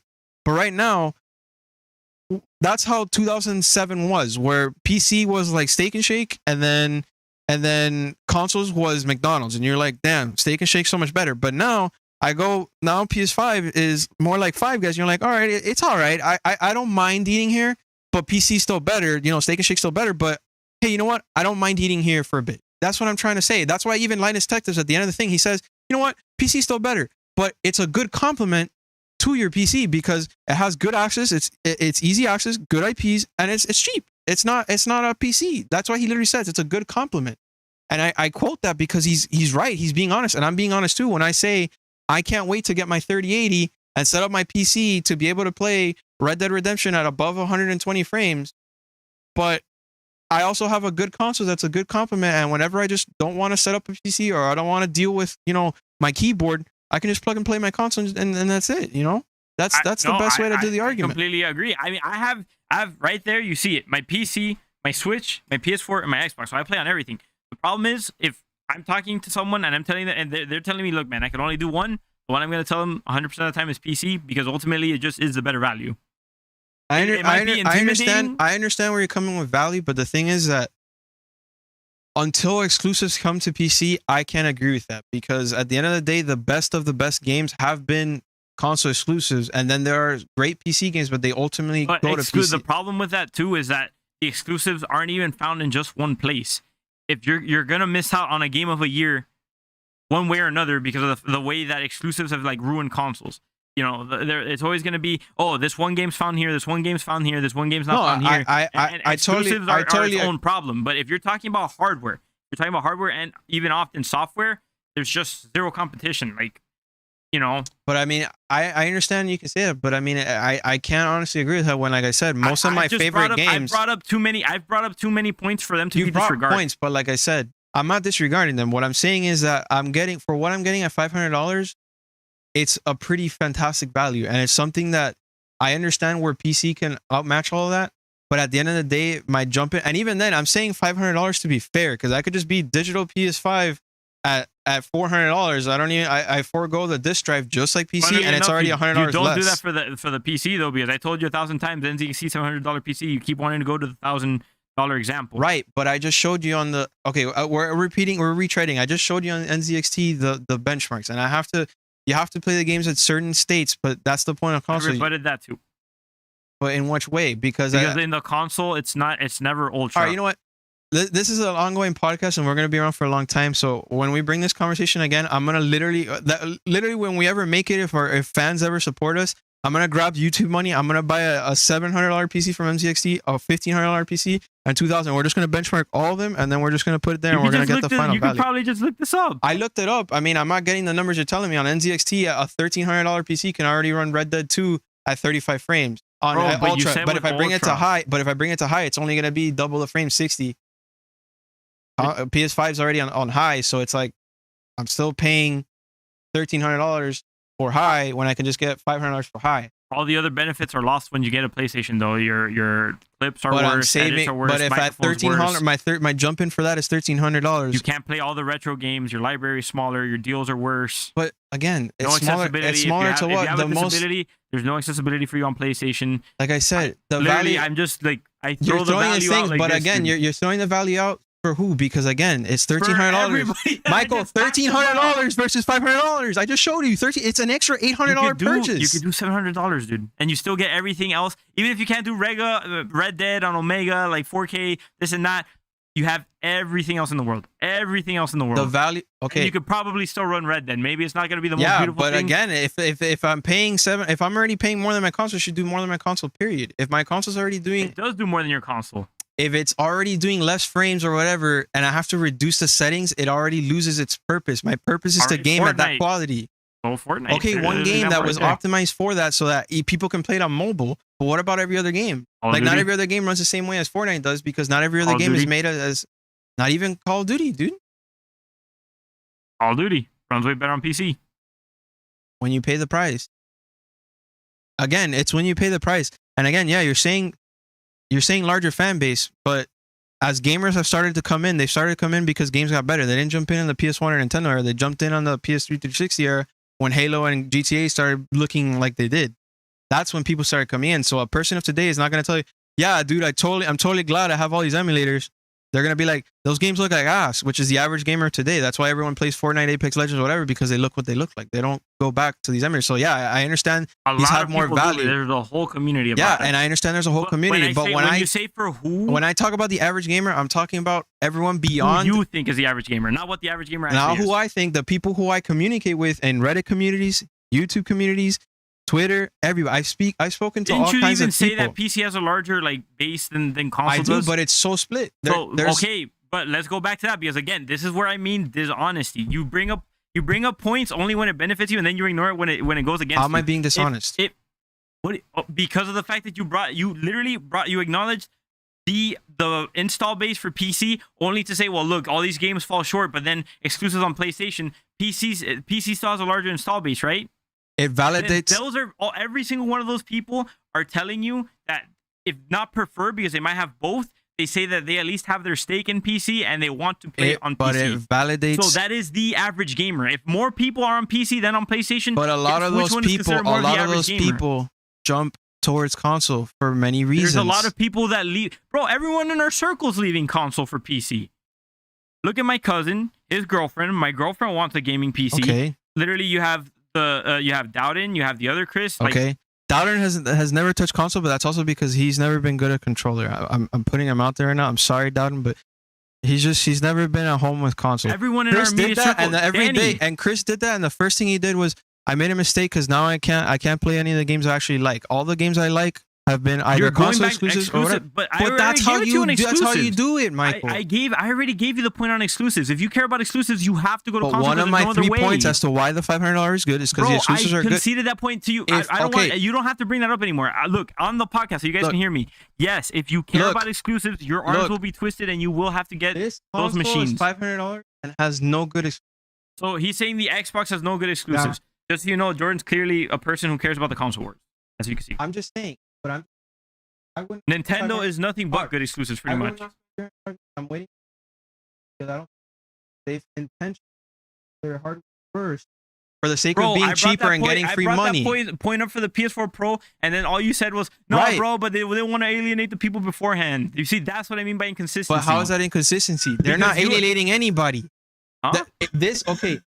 If this came out and then they added an SSD to a 4K Switch, that would be alienated. That's not what they did with the PS4. Bro, you said you're waiting for the 4K one. That would alienate the people beforehand, but now that it benefits you, you like it. That's the problem. When I brought up the same point for the Xbox, the new version of the Xbox, you were like, nah, bro, but they're alienating. Nah, dude, it was a better deal, period. The PS4 Pro sucked compared to that one. Like, that's it. But the problem is that the Switch has been out enough for a generation already. The PS4 was not. It came out, the PS4 Pro came out 2 years later. It would have been unfair. The Switch has already been out for four or more years. That means that they're already way behind on generational change. A graphics card comes out every 2 years. If at 2 years you're already shafting your install base, then you're wrong. But if a Nintendo Switch has literally intentionally said that they're not going to upgrade because they don't want to do the race or any of that, that's a valid point. They need to upgrade by now. It's already been 4 years. What, you're just going to make all your games run like ass for the rest of your life for your fan base? It's not making all the games run like ass. They're focusing on the games rather than making you waste money like other consoles because every time I step outside a Nintendo exclusive, all the games run worse, or they have to be streamed in, or they run at low frame rate. The only thing I know is that my console, my PlayStation, literally, after like the first 2 years I had it, just started running like garbage. Hey, it was no point. I understand where your sentiment comes from. On top of that, I get trapped into spending another $300, $400, and it still doesn't fix any of the problems I had beforehand, and it's still going to run poorly because then, guess what? Next generation. But dude, I mean, just throw it once into the PC, you upgrade it every 10 years, and you have the best of all worlds. You're literally arguing that, oh, I have to go to next generation. Okay. Every time I upgrade my PC, it's $700, $800 because the best graphics card at the time is going to be that price. But guess what? You can do everything else that you can't do on console. But I'm already, the graphics card alone is better than the only thing is that you're going to miss out on exclusives. The graphics card alone is already more than the console. Alone is already more than the console. And if it doesn't support my motherboard, then I have to flip my motherboard, my processor, my RAM. Let's say Korea, to just not get a console and get a PC because they understand the value behind it. Here, a lot of people started gaming with consoles and they keep it around because it's like tradition.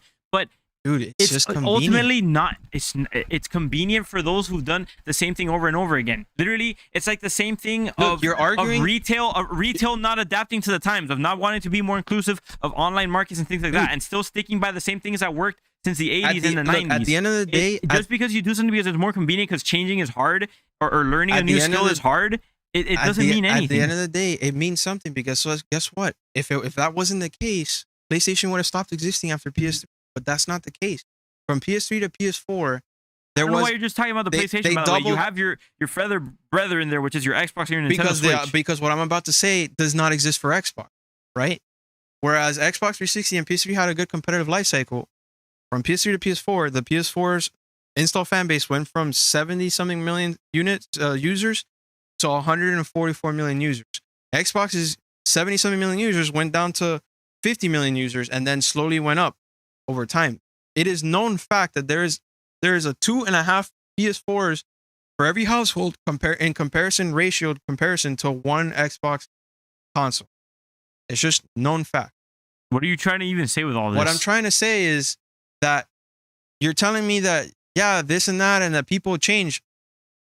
From the beginning, consoles have been exponentially growing. Every time they grow and double in size. And the PS5, yeah, it hasn't been selling as much as people wanted to, but guess what? It has broken the record of being the fastest selling console in the US Granted, they're scalpers and this and that, but every day you see it. Oh, I just got my PS5.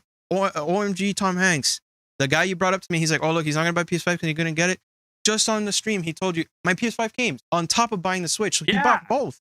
Yeah, but the numbers are still impact. What are you even saying? What I'm trying to say is that at every minute that you tell me that PC is better and that people are just going to flop over, there is more and more consoles being sold daily, period. Even though every day people tell you competitiveness this, PC that, more games here. For all the benefits you give, people are just buying the consoles more. You brought up a statistic that was irrelevant because most of the PS5s were bought up by scalpers to begin with. You literally couldn't get a scalper. Okay, but like, the literally PS4 the first and first, second, and third waves of PS5s were all bought up by scalpers. I didn't bring up the statistic on PS5 for that. I brought up the PS3 to PS4, and I'm saying that because of the way that's also impacted by the fact that more and more people are even getting into gaming.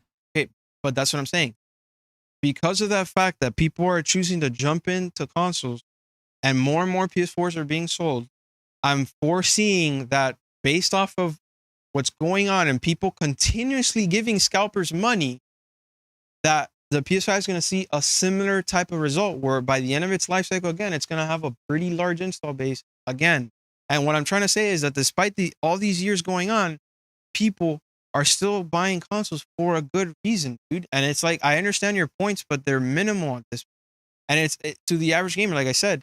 I mean, when I speak the average gamer, for someone with disabilities, okay, but accessibility isn't the friend. average gamer. They are a dedicated community, and I understand, but they're not the average. They are a dedicated. The average gamer is me and you that just turns on whatever. Base, then they're the average.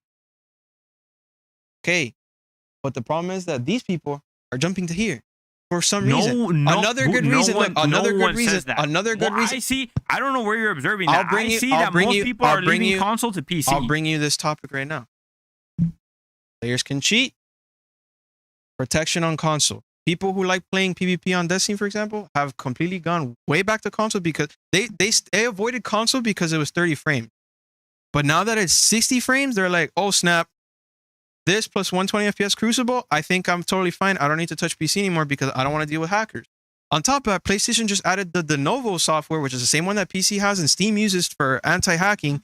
They just added it to PlayStation. So now all developers can do anti-hacking on top of the fact that they have minimal hacking from players. They can add that more. So again, the competitive fan base here is constantly complaining every day that cheater here, DDoSing there, and modders there. But on console, you don't have that problem as much because it's much harder of an infrastructure to crack. And then on top of that, the fact that they just added this anti-cheating software, it's going to make it near impossible to cheat on console. That's another benefit that console has. Yeah, you could say that cheating is a lot more common on PC, and that's fantastic. Because I can't mod a problem that's also being more prominent with crossplay. I can't break the game on console the same way I can on PC. One of the most played game on consoles like for the past year, Warzone. And guess what? Because of the fact that Warzone's crossplay, that problem's now on all the consoles, not just PC. Right, but on Warzone, you can just pick not to play with keyboard. I can just simply say I don't want to touch that. Call of Duty's had hack problems on console always too. Xbox 360, but it's gotten trying to give me that. Xbox 360, everyone was like, "Hey, bro, I make modded lobbies." But as when PS4 and Xbox One came out, that became harder, and now it's near impossible. That's what I'm trying to say. I see people hack everything all the time. Yeah, they do, but nothing's hard for anyone who knows what they're doing. Oh, I understand. Get like banned from Microsoft because you tried like hacking your Xbox 360 or something like that, or you did hack your Xbox 360 or something? Yeah, on the 360, I'm talking about now. Like all the upgrades that they've made. Even now, they just add, like I said, they just added the Lenovo software, so it's literally the same one everywhere. Software can always be reverse engineered, Jordan. I understand that it can be reverse engineered, and it can be done, but right now, that's not a problem. Saying, okay, if PC switched all to like a different new OS, right? Because everyone likes to always say, "Oh, bro, Macs are no virus, no hack, no nothing." Yeah, I know that. No one wants to do it for Mac because there's not as big as an install base as there is on Windows. If Microsoft just up and vanished and Windows didn't exist anymore, I agree. Hackers are just gonna get proficient in everything and just wreck it. But like you said, I agree with what you said. Right now, because of what's going on, PlayStation is a better experience on competitive because I don't have to deal with cheaters. I don't have to deal with cheaters. No, it's not. I don't have to deal with cheaters, Mike. That doesn't make any sense. It makes perfect sense. You deal with hackers on PlayStation all the time. Not the same way that you do on PC. You just said it's a better experience, which is just so zero IQ. Dude. If I don't want to deal with hackers, that I said, your higher frame rates, higher graphics, Okay. ability to play how you choose. Based How off is of that the a better fact, experience? based off the fact that a dude can manipulate my entire game, completely delete all the textures, change my spawn rate and all that, I don't have to experience it on console. The most I experience on console, Michael, is just shooting through walls or maybe You're just being DDoS. highly anecdotal. I'm not being highly anecdotal. I'm reading dev notes. I'm bringing to you. It's not a problem for me, so it's not a problem for anyone else. I'm not saying this. I'm repeating quote by quote many people that I've seen on PC that have gone to console because of that sentiment. And I'm reading dev tools and seeing how PC this and we can't do this because we got to do this and then we got to change the server and that. On console, they don't say anything about console. On console, they say, oh, we improved server so there's less DDoS. They don't have to focus on that on console. It's a PC problem because it's so open source that it ruins. It could literally, it could make or break an experience. I'm gonna bring up my anecdotes into it. The majority of people I'm repeating what people say. You're bringing up anecdotes, so I'm gonna bring up anecdotes too. The majority of people that I see, almost everyone's telling me that they're going to PC. I've seen way less people telling me that they're just sticking to consoles and they're going to PC. Are all these people content creators? No, they're not. Okay. My cousin's not a content creator. He went to PC. His girlfriend's not a content creator. He's She's not going a director. To PC. He's not trying to do filmmaking. No, he's not. Not anymore. He's not trying to do filmmaking. Bro, he does it on his laptop. He got a gaming PC when his laptop already handles that. He doesn't do none of that. What? Do Phasmophobia? That's another thing about PC too. I love how PC players always buy the most high-end PC to play the oldest games. Like, I mean, what's the point too? What does that have to do old with what? Phasmophobia is new, dude. It's an indie game. Stop disrespecting indie titles. Well, I'm not disrespecting Phasmophobia, but I'm just saying. I'm saying in general. Oh, you got a PC to play Phasmophobia. What does that mean? He got it because it's a good game, and guess what? You can't play it on PlayStation. But guess what? I don't need to spend $2,000 to play that game at max settings. That's who said overkill. He spent $2,000? He spent like $1,500. Yeah, he got like a 2070, right? And like no, he didn't. What did he get? I don't know what parts he got. He got like a 10 something or whatever, and all from Newegg and all like on sale and stuff. That's my problem. That's what I mean by dishonesty. You're saying things that aren't even true. All right, well, let's go. Things to make your case look better when it's not even the case. Let's go ask him how much he spent, and I guarantee you it's gonna be more than $500. And it's still gonna run better than a console. I've seen him play Doom on really high graphics, better refresh rate than anything you could get on console and everything. Like I said, better experience. At the price range that you're getting in, $500, $400 if you do digital. You're already paying much less, and it's an entry point. Yes, I agree. Quality to who? Because like I said, beyond 4K 60, you can't see anything. We've retreaded it. Beyond 4K 60, you can't see anything, Michael. My answers, that is Michael, I don't need to accept anything. At the base I don't have to accept what you're saying either. Okay, then we're at an impasse. Like I said, at the end of the day, beyond 4K 60. In one sentence, what is your point? My point is, beyond 4K 60, not really important anymore. Beyond 4K 60 is not important. Someone just tuned in right now and they had no idea what was happening. What is your statement? What is my statement? Is quite simple. At $500 for 4K 60, that is comparable enough of a purchase, and you literally going beyond is overkill, or just needless unless you are a person that is an enthusiast. You're not saying a system. You're not saying a console. You're not saying. Okay, fine. Anything. I'll say the PS5 at $400 to $500 for what it brings is comparable enough to the point where going beyond is going to be overkill unless you are a deep enthusiast or have tendencies to need extra features that you cannot do by yourself, such as people who have special needs, that they can't do that. Aside from that, for what it is, it's a good value for people who do not have the money to buy a PC or build one for that matter. It plays good enough to the point where it's visually appealing, beyond visually appealing to the point of amazement. As I showed you with God of War on PS4, which should not have existed on the console, should have been a PS5 game. And the fact that it's ease of access. It's just simple, plug and play. Don't worry about updates unless Sony tells you otherwise. That's it. I don't have to review drivers. The updated Xbox was better than the PS4 Pro then because it ran at a higher refresh rate and better resolutions and all that. Which one? The last model of the Xbox versus the PS4 Pro. That was a better console then. Yeah. Because it ran. Okay, so but that's my problem. But they were both on the same price. But the problem is the past 10 years. You've just been saying that PS4 is better. So well, yeah, but I've been saying PS4 is better, but I was ignorant to Xbox's changes. Now that I know the Xbox changes, priced at the same value, $400. Yes, the Xbox is better because they're the same value, but the console is putting out more performance. So but if the Xbox was $1,000, I'd tell you you're crazy. PS4, jump off a bridge. So just to summarize your point, you're saying that the PS5 is the best investment that you can make. I'm not saying it's the best investment. I'm saying that if you want quick, easy plug and play. No hassle, no stress. What about the Switch or the Xbox? Why not those? Well, okay. Again, you're now on top of the fact that on the Switch you're already going with less quality. What about portability? What do the people want portability? Well, I guess they're not the average gamer, I can play on my iPhone. I can just plug in and stream my PS5 to my phone. You literally had to call a family member the other day to turn it on for you. Okay, all I have to do is leave it on before I leave the house, Michael. That just because I leave my console off, it didn't happen that day. That's something that people should have because I don't expect to play my PS5 when I go to my friend's house. I expect to talk with you. But if I wanted to play my PS5, I could just leave my PS5 on and just play. That's something that's. As a matter of fact, something I do lazily is that I leave my PS5 controller charging. And I literally log into through my iPhone to my PS5 because I don't want to get up and get the controller and switch off. There's already a showcase right there where there could be an accident that you forget, and now it's not accessible to you. So, I mean, right? It's unfortunate, but I mean, again, I just think you're kind of. I mean, I don't want to use. I would just use the terminology because I can't think of the word right now. I feel like you're just kind of dick riding Sony a little bit. I'm gonna be honest. I could sell you on all the different consoles in different ways. So the fact that already there's counter arguments to the PlayStation 5 and you're just choosing to put the PS5 before the other consoles, to me is just your favoritism. And again, even if I'm going to recommend to somebody, I may not be able. I'm gonna just. I may not even be able to tell you this next year. I could tell you this right now because of circumstances today. But next year, I might not be able to tell you this because of the fact that every week Xbox is just shoving 10 new games into their Game Pass. Next year, I could just tell you, get an Xbox with a $10 subscription and you have access to the whole library for the rest of your life. PC games and console games. Because of the fact that they're supporting both types of player bases or install bases at a cheaper rate. For $10 a pop, I can get access to almost any game in the world and never have to buy them at all. That's crazy.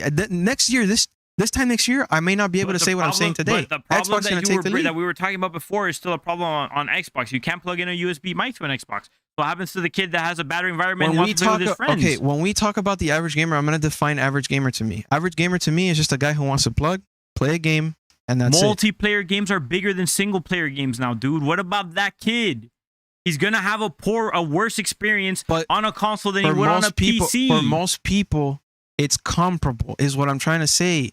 It's very minimal that you come across a person who's going to treat you like crap for a mic. It took me 7 years to find one kid that hated my mic. That's anecdotal, dude. That's not anecdotal. It's just the average experience. Let me put it for you like this.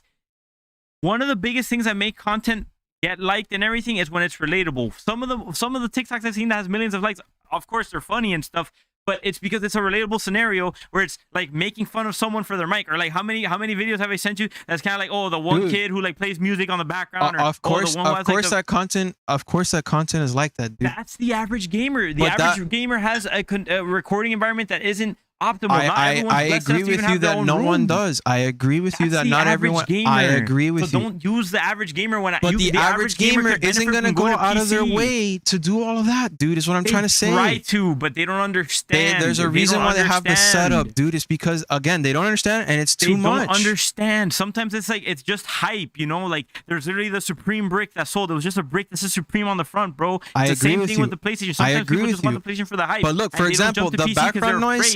$15, I buy this mic, drop the gain, and I can hear myself, but I can't hear my family. You can't do it on Xbox. You were just talking about Game Pass.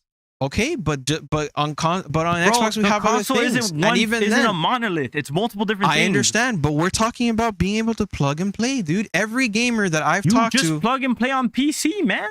It's not the same. You turn. Yes, it is. We did a test on loading for Fortnite and PlayStation and Fortnite on PC. SSD's better and newer than my guy. It doesn't matter. I don't have to go through the launcher. Podcast, you guys are listening. You see the hypocrisy. It doesn't matter in this case, but it does matter when the PC shoves PC shoves. You know why it doesn't matter? You know why it doesn't matter? It does matter because of the load times for the. You know why it does matter? Quite simply because on PlayStation you are starting Fortnite through the PlayStation launcher. On PC, you have to go through the Epic Games launcher. That's why it doesn't matter, because it's not even the same thing. I didn't have to put the launcher up. That first picture that pops up with the line before the second picture is the launcher. That's called launching. I guarantee you, if I get the newest top of the line and we're gonna do computer, that this year, and it's not filled to the brim like how mine is right now, it would have loaded somewhere near the same speed. This year, I'm gonna buy a decked out PC with M2 cards just as fast as PS5s. And all that stuff, and we're going to put the benchmarks side by side. All right, perfect. But again, one of the things that's unique about the PS5... Look, before we even continue anything else, I want you to answer me. Why do you try to do that like slipperiness? Like, where you like something doesn't matter all of a sudden because it just benefits you for your argument, but then like in the next case, it does matter. So why does it matter? Why is it a good thing for PlayStation 5 to load Fortnite faster? because of its SSD and all that. But all of a sudden, because it doesn't matter that a PC can like snowball. It matters in both cases. It matters in both cases. I've said that it matters that PC is better than PlayStation. Before you were dismissing, you're like, but it's minimal and it doesn't make a difference. Right. You have to zoom in to see it. And when you're playing Modern Warfare, if you turn it, you're not gonna. Okay, fine. If you want to say, you're being defensive to the point. If you want to say it, fine. Your PC, as you just said, isn't even at the same parts as PS5, so that's why I'm dismissing it. If we get a PC at the same parts as the PS5, then we can do a proper test. I'm dismissing that test, not saying that because PC is better, console is better. I'm just saying that right now, what you're getting with the PS5 is that ease of access. Literally, to get into Spider-Man from booting takes 14 seconds to click start on your console and start the game. And it's not just start the game. I can literally pick different areas of the map to load at my discretion whenever I please in 3 seconds of loading. That's something that there hasn't been something like that on PC yet. Dude, if you get a top of the line PC, you're going to be able to load any game. They don't have that option to load in anywhere in the game. That's a new PlayStation thing exclusive to their games where you could literally map out different levels to load. One game. Every game that's come out that's exclusive to them, Sackboy, Astrobot, and this one, Spider-Man, you could click where you want to start and it'll load into that place. So like if I want to start in level 3, it'll load me to level 3. I don't have to go through the game's menu and load the game. No, it'll just take me straight there. That's a unique thing that we're dismissing, which are all new to consoles as well.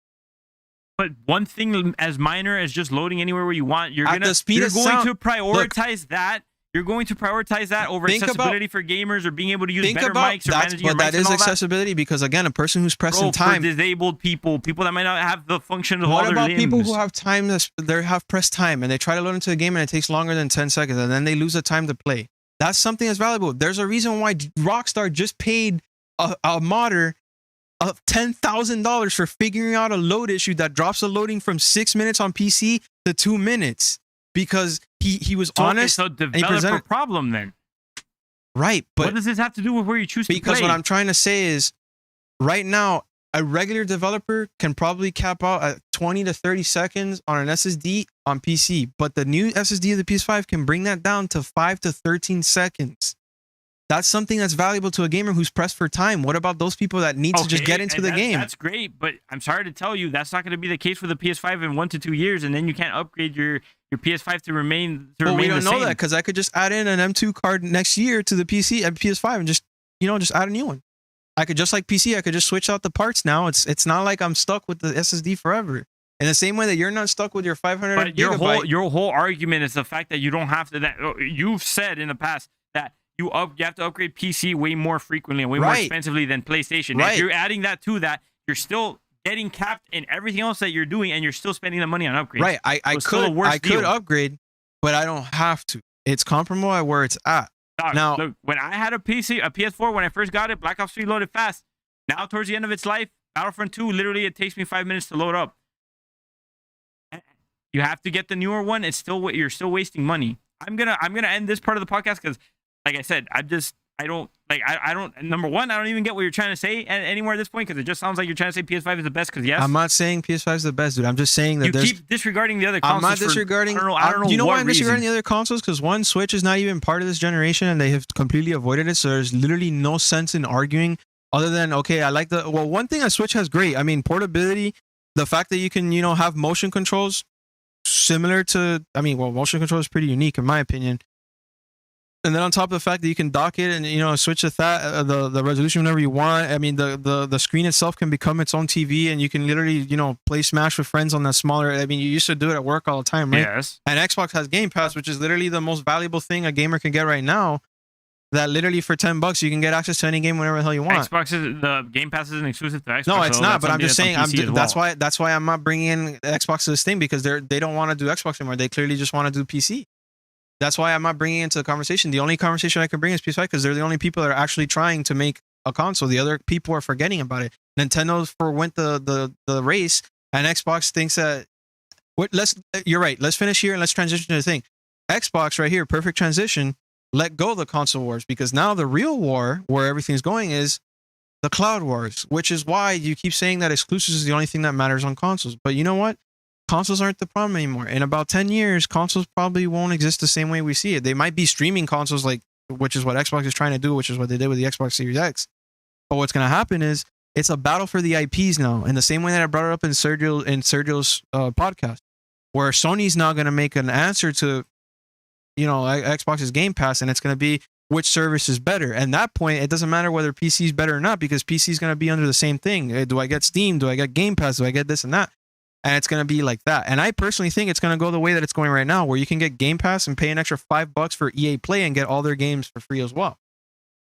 And Ubisoft has a $15 subscription, which I believe is just straight up like, wow, $15 for your games, bro. Like, I think you're valuing your stuff a bit higher than they're actually worth. That's just me being rude against them, but that's where the battle's going now. I mean, we could say that Xbox, PlayStation, whatever. This is an old battle, and you're right. It's tired. It doesn't make sense. PC is always going to win, and I agree. The console wars that's why the console wars never talks about PC, because you're not going to put the stuff in unfair situations. I mean, that's how people build their fan bases, right? If you tell somebody in football, like my Texas team versus my Seattle team, and then you tell them Tom Brady, they're gonna be like, Tom Brady doesn't count because he's overpowered, right? It's the same thing with console wars. I don't talk about PC because it's not a console. It's not fair. Yeah, but the other thing that I want to get to the title of why I even chose the title of console wars is stupid is just because I see so many, like, I don't know, I guess idiots on Twitter constantly shoveling back and forth like, no, bro, the Xbox is better. No, bro, the PS5's better. And like, what are you guys even talking about? But they're talking about PC. I mean, PS5 versus Xbox. It really is an interesting conversation, right? Because the Xbox, as we've seen, has a lower clock rate CPU and a slower SSD, but a better GPU. So they went the PC upgrade route, where it's just put the most expensive things. But Sony actually went for lesser quality parts, such as the GPU, which has less teraflops and power, and is an RDNA 1 technology with RDNA 2 features, compared to Xbox's RDNA 2 straight up GPU, right? And despite all this that Xbox did, going the PC route, PlayStation did whatever magic they do all the time, and the games on PlayStation have been running statistically better on a console, on Xbox, than on Xbox. Well, there's a lot of things that could be happening there. It could be that the parts that they tuned in the PlayStation are just tuned better than what they are on Xbox. But that's the thing. The Xbox ones are just straight up PC parts, undoctored, like just, okay, well, overclocking this and that, but it's just PC parts. PlayStation went to AMD and they crafted custom tech with AMD's help, which is why AMD commended them. It's like, oh wow, we learned something new from PlayStation 4 PC that created this special technology that's allowing the PlayStation to outperform a more powerful console. Well, but you just said it yourself. The parts that they, even if it's custom parts, whatever, ultimately either the components that they chose to use or just how they tuned it or overclocked their things was just done better than Xbox. But here's the magic. On benchmark, on paper, each of those parts are lesser in quality to the Xbox. The Xbox has more CU power units. They have 56, 54 versus PlayStation's 36. And then they have the RDNA 2, which is essentially a 2080 compared to PlayStation's RDNA 1 with RDNA 2 technology, which is essentially a 2070. Which is why it makes sense that Xbox's resolution performance is doing better than PlayStation by resolution. But when it comes down to loading the frames and everything else in regards to performance, the PlayStation has been knocking it out of the park. I think that's just probably due to how they tuned in and stuff. Right. That's something else that grinds my gears about consoles is that as well. That pretty much all the tuning and everything always has to be left up to the companies that make the hardware, and then we're gonna update it later or this and that. But then that's what it is. The console wars is basically again, I know you say you don't understand it for sports. It's literally about you becoming a part of something with a bigger community that worship or cherish something, right? Yeah, but I don't know. I don't feel like it's a healthy mentality. I mean, dude, look, even then, okay, I'm gonna say this, just say it, but even then, all E3s and everything, if it wasn't for consoles, we wouldn't have the excitement that we have today. I mean, it's we watch E3 because we want to see how big Sony and Xbox duke it out and what Nintendo brings out. But I mean, if it was I don't understand the point to where people get toxic about it. But I had to talk to that idiot who was trying to tell you stupidity. Okay, people get toxic about everything. I mean, that's just what it is. Like I said, I don't want to say the word, but a basic person basically called me practically mentally disabled. on the internet because I literally said that market consolidation was happening. He's like, where have you been? It's been happening. It's like, yeah, if you understand the context of what I said, I'm explaining it to somebody that doesn't know. Of course I know it's here. I'm just, but he decided to outright just call me, mentally disabled, handicapped for whatever reason, right? People are just toxic. I mean, I understand where you're coming. I mean, for all we know, I mean, I brought this up in my article on the positive player which I have to get back to writing on that card. But anyway, I brought it up too, where people attribute anger to gaming, and they say if you're a gamer, you're a toxic, angry person. But that's not the case. I mean, who knows how many deadbeat dads get angry and drunk whenever their team loses? Who knows how many people do that for NASCAR? What about baseball? What about every other sport in the world? There's been a ton of infamous cases where people who watch football or whatever, they break their TVs if their team loses, or there's riots and stuff after games and all that in town. So that does happen. But that's what I'm saying. It's the same thing anywhere. I mean, I understand where you're coming from, but it's just, I mean, people just get passionate about their thing, and then whether it resonates with them or not. I just think it's stupid because obviously you have your reasons for choosing to buy something, whether it's hype, whether it's because there's a certain product that's only available on this platform, this and that, whatever. You're always gonna have your reasons for buying the specific thing that you're buying. And even then, I don't understand why people feel the need to then, after their purchase is made, compare it to another product, which you could compare because knowledge is a good thing to have, but you're gonna get defensive about it, weirdly defensive about it. You're gonna insult people about it. I can't say for them because obviously I can't feel what they think, but I think personally it just goes down to the original thing when Xbox came into the market, and then it's like they had Halo and Sony had their IPs, and then if you really look at the console war, and you look at fine-tune at what people say today, because obviously like we've been saying, it's an outdated war, right? If you look at it today, you see that people only really fight on two things: console performance and console IPs. It's always the same conversation. Oh, my God of War is better than your Halo, or my Halo is better than this or that, right? And then the other thing is, haha, my console can play this better than yours. But it's always been a thing. It's the people who relate to Sony or relate to Xbox. And funny enough, a big install base of the PlayStation, community was actually Xbox fans that jumped ship when Xbox decided to, hey kids, we're going to DRM lock all your games. No more sharing them. Oh, and by the way, it's going to be a TV as well, and we're only going to do 900p. The console was clearly inferior in every way, shape, and form to the PS4. Well, and the PS4 was $100. Not just a problem of being inferior. I think it's also that their PR was just horrible. Their PR was crap, too. And the console was inferior. And it was priced more than the PS4. When the PS4 originally shipped, it was $400. When the Xbox originally shipped, it was $500. The Xbox could barely do 900p on Call of Duty Ghosts, mind you, which is sus. And then they had to patch it in later. They had to do extra work because of the way the console works. But PS4 didn't have that problem. It just happened. So it could do 1080p. It did all the renderings and that. And it was funny because PS4, when PS4 launched, had the same problem as PC, where both the PC and PS4, if they were more powerful in the game, it would render the game poorly, and it would do weird frame issues, which they had to patch later, which is why Ghost, till this day, the checkerboarding of the PS5, which improves the resolution of the game, makes Ghost run at a poor frame rate, same way as you do in PC. Because your PC is so OP, it's going to make that game run poorly because of the Call of Duty engine that was so antiquated. But Xbox didn't have that problem because the console wasn't powerful enough to do that. So, I mean, there's a lot of things that we can talk about on the thing, but at this point, like I said, the war is over on console. It's now going to IP. Xbox has it right. They are right on what they're saying. They're right on the money. Now that it's all about the IP, it's going to move forward to Cloud Wars, where it's going to be, which service do you prefer? Which one is the better one? Which one produces the better game? And that's the honest truth. In my business class right now, I learned it in about 10 years. It's going to be about who has the most IP. Like I say it all the time. Why do I go to Netflix over Hulu and whatever other stream service there is? The same reason why I go to PlayStation, because they have the best exclusive content, and they're just producing that much more than everyone else.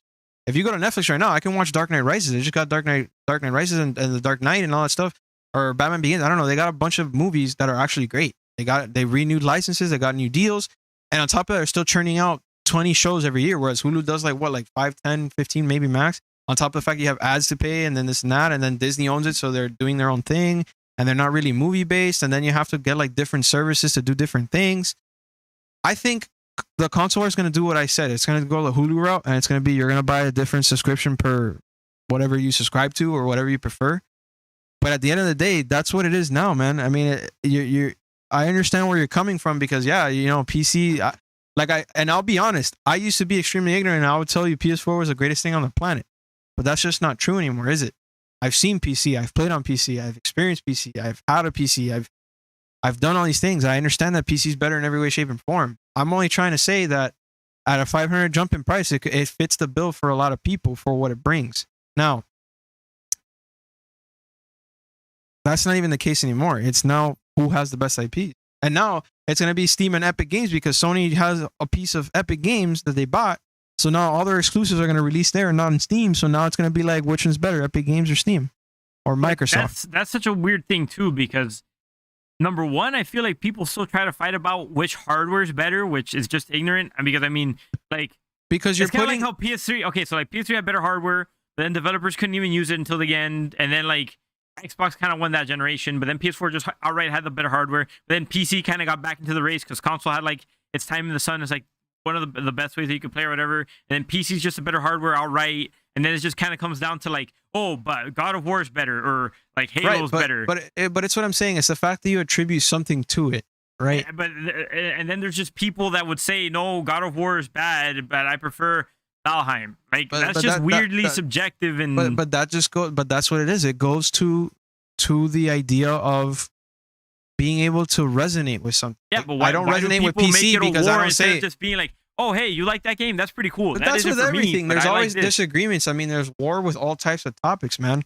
That's just the way people are. It's just in this case, it's actually good. Despite I'm not gonna say that toxicity is good, but the idea that there's people resonating with one side or another is good because again, competition breeds greatness. And what has competition brought us? Consoles that can do what they could. Like I've been telling you my theory. If competition wasn't competition, the PS3 would have been today's technology and not last year's technology. Because of competition, they jumped the ship to NVIDIA and tried to incorporate PC parts into their thing, where originally they only had cell shading technology. They tried to add the NVIDIA technology into PlayStation. And Xbox started incorporating AMD, and then the battle switched to somewhere else. Competition's good, but what's the deal with the kid? Like, you know, I get that you're trying to say that people want to be... Toxicity is something that you can't explain and exists ever. What I'm trying to say is... the people who literally get online and they start talking about this console better... The same kid that this... crapped on you because you said that PS5 was bad or whatever is going to be the same kid that's going to crap on you when you say his favorite team is bad, his favorite movie is bad, his favorite meal is bad. They're just people that just crap the crap. I mean, it's just... There's nothing you can do about it. And like I said, I'm not going to bring out the people that have treated me poorly. There's Iggy again, guys. This cat's just... Yeah, he wants attention. This cat. I remember when it was like... I remember when the cat was like this big. Yeah, I got him when he was a little baby. Like, it was just like months old, right? Yeah, I got him fresh off the bottle, literally. So I got him when he literally fit in one hand, and now he's like massive. Yeah, personally, I go the same way of Sergio, where I avoid the conversation unless there's something of value I could add to the conversation in console wars, like maybe correcting a misconception or something. But personally, I just stay outside and I just laugh and watch the shit show. Because at the end of the day, it's literally shit hitting the fan. It's going everywhere, and you're just laughing because it's going everywhere. You're like literally me watching console wars like a little kid laughing at a fart joke, right? It's just me watching a bunch of people just go bananas, like go literally monkey, like you know, like or you do your monkey noises, you're doing better than I do, but they literally go monkey like with the E when they talk about console wars, and it's just amusing to me. I mean, and then the best part, it breeds content creation too, because then you get all these YouTube content creators that do all these crazy YouTube videos doing all these things, and it's just fun, dude. It's part of the thing. As long as people don't be toxic about it or literally like hate each other for it to the point of like canceling order. I don't know, dude. I lost track. We've been having a good conversation, but yeah, man. I mean, I think that pretty much solves the case. I think you also agree with me when I say that it's the console wars is over. It's all about the IP now and the cloud wars. Like, which service is going to be better? I don't know, man. I don't know. Like, I think my points on the PC still stand. No, like, I agree. I agree 100%. I mean, I think consoles. What you're saying is true to a certain extent, because I feel like consoles are always going to be relevant just for the sake that a lot of people just don't want to move away from console because they don't want to learn anything new. But then it's also that too. The IP is enough to hold a lot of people around, which surprisingly enough, there's a lot of people who still choose to be on Xbox, even though it doesn't hold a whole lot of IP now.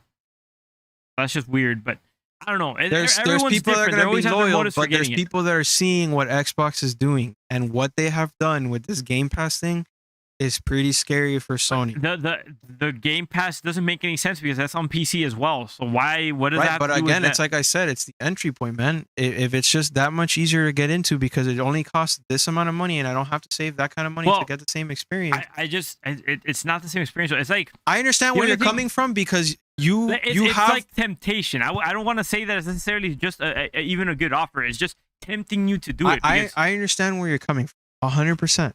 Like I said, I've played 120 FPS. I've seen it. I've experienced it. Dowden always shoved it down my throat when I hang out with him. And people always tell me the same thing. Oh, PC, PC, PC. But at the end of the day, Sergio said it best in his podcast. One, people play wherever they feel best. And two, consoles just have the one thing that's always been a console seller. Ease of access and simple to use. When I turn on my PS5, I just put in CD and it just starts.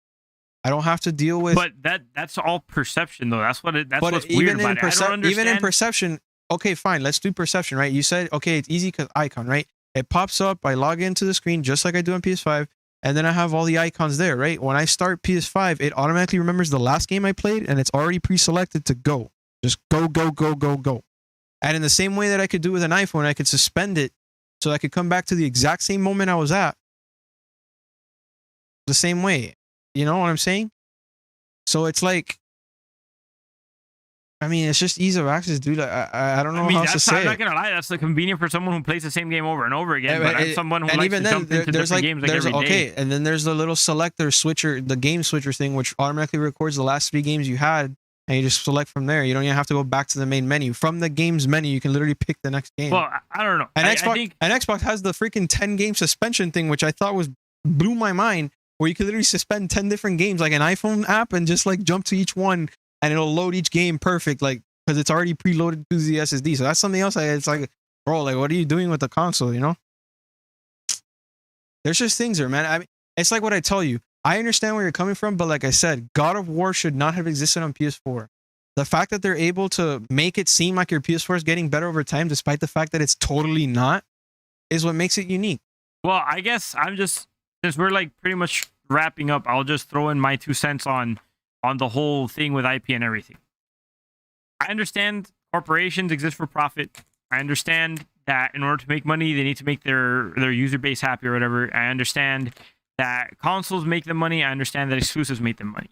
Ultimately, I hate all that crap because, in my opinion, in my understanding, PC's the best place to play. It's the best bang for your buck, 100% the best value. And stuff like IPs and all that is just kind of ways of like twisting your arm, extorting you to go, you know, to go into your platform just because. I mean, the Nintendo Switch. Here's like the. Oh, this is like already a different conversation. I think I know where you're coming with the Switch, but just real quick, I just want to say, I mean, your sentiment holds true up until when? Because Game Pass is on PC, so now I can play all of Xbox exclusives on PC. And as soon as PlayStation does the same. That's what I'm saying too. Like, what stronghold will consoles even have at that point where if there's no exclusives left? That's what I think, which is why I'm telling you, in 10 years, this is not gonna happen anymore. Yeah. So to summarize, the console wars are stupid because they're probably gonna end anyway. I mean, it's the Cloud Wars. The Cloud Wars. The Cloud Wars is the next. If there's IPs and stuff, still, consoles are gonna be around, and then the only other thing would be if consoles offer you unique ways to play that you can on PC. Like, I know that to play co-op or like to play like couch co-op on PC is harder than most consoles. So because it's not supported for PC. I mean, it's unnatural. It's not the easiest way. It can be done, but it's unnatural. I mean, there's unnatural ways to do it. Where if I just spend $4,000 and build 2 PCs in one box, I mean, you showed me the video, right? I mean, that's totally possible. But I mean, like I said, it'll be better because you're getting at max performance. Like I think back on it, and I think I would actually rather try to do that. I know why you would say that, but I mean, but like I said, like I mean, yeah, PS3 is one thing, but I mean, Borderlands is running 4K 60 in split screen on PS5. So I mean, it's gotta give it stuff that it catches up after like so many years. It does, but I mean. Look, I mean, there's always going to be unique experiences, I think. For example, the PS5's like rumble feature and the Tempest 3D audio and the haptic feedback and all that is exclusive to its console. I mean, I know that the adaptive triggers are on Xbox as well, but specifically the vibration thing where you feel the whole concept of what was it again? I just said it. Wow, I lost it. The motion thing, the vibrations, the trigger, the whole You're talking tension about thing. feedback? Right. But the fact that that it's programmed at different tension, and then the fact that the Tempest 3D audio, which is literally like a counter to, it's Sony's counter. Oh boy. Maybe we should try to wrap up. Yeah, I mean, honestly, at the end of the day, look, at the end of the day, you're right. Corporations are here to make money, but they're gonna try to make the best thing they can. So that's where I think it's going. Anyways, just to close off on the comments here. Not to say much. There's not much else we can say, man. I mean, consoles are gonna. These are all businesses. They're all corporations, right? So they're always gonna try and do the thing that they think is gonna be best to drive their business forward. And of course, they understand that PC is better, so they're always gonna try to do PC or consoles as best as they can to make sure that it sells and performs well alongside a PC. So, in every way, shape, and form, what's gonna happen is that I see consoles as just they're gonna disappear. No matter what anyone says, they're going to disappear at one point. PC is going to be the end all be all. But in the meantime, I'm pretty sure I'm going to have fun with the PS5 and what they're bringing because they're just adding new features that are going to make it a unique experience for me as a gamer. And I hope it's like, I know Michael said that not every gamer has access to a PlayStation 5. They might have disabilities and that. But I hope that it does get to that point so at least all people can experience it before it's gone out of its own lifetime. That's my closing comment. All right. I repeat guys, myself. I think now is not an optimal time for me to continue recording. Got a little bit of a situation going on outside, so I got to go to finalize my opinion. Again, console wars are stupid. Everyone has a reason to buy a product. Don't shove it in other people's faces. And most importantly, just be kind to one another. You know, don't be an asshat. I'm sure you guys enjoyed how heated. Well, let us know. Well, like this episode was a little bit more heated in the beginning compared to others. You guys like the ardor? Should me and Jordan strive to find topics where maybe me and him could be a little bit more at an impasse with one another? Do you guys prefer more chill and harmony? Like, what is it that brings you to the Co-Op Syndicate? And you know, whether you're listening on Buzzsprout, Apple Podcast, Spotify, yada yada, or if you're watching on YouTube, please let us know in the comments. What are your thoughts on this? Like, where do you stand in the console wars? What do you think about it? Where do you like to play yourself? For what reasons? We really want to know. Do you have any thoughts of switching to console from PC to console, and where do you choose to play and why? You know, what are some of the games you like? Just let us know everything. Your opinions on gaming. At the end of the day, it's just like our good friend Sergio said it on the SR Show Tolongo show. Just play wherever you want. I mean, as long as you're having fun, that's all. The gaming was all about having fun, right? It's about getting all these experiences and just being able to share it with somebody else. So just have fun, man. It doesn't matter where you play, as long as you're having fun. Yes, sir. So thank you guys for tuning in. I've been your co-host, Michael C. Moore. I'm your other co-host, Jordan G. Marcos. And this has been the Co-Op Syndicate. Thank you guys for listening and watching. Thank you guys on the Buzzsprout for getting us to over 60 downloads. That's been amazing. Thank you guys. It's really, really nice. And thank you to everyone who subscribed as well. We're about to hit 800 subscribers on YouTube. If you haven't yet, make sure you like, subscribe, share. Remember, guys, if you want to support us, there's the Patreon, merch, and everything else, and other cool ways to support us. If you would like to, we love you guys. Have a good time. We'll see you later. Peace. Peace.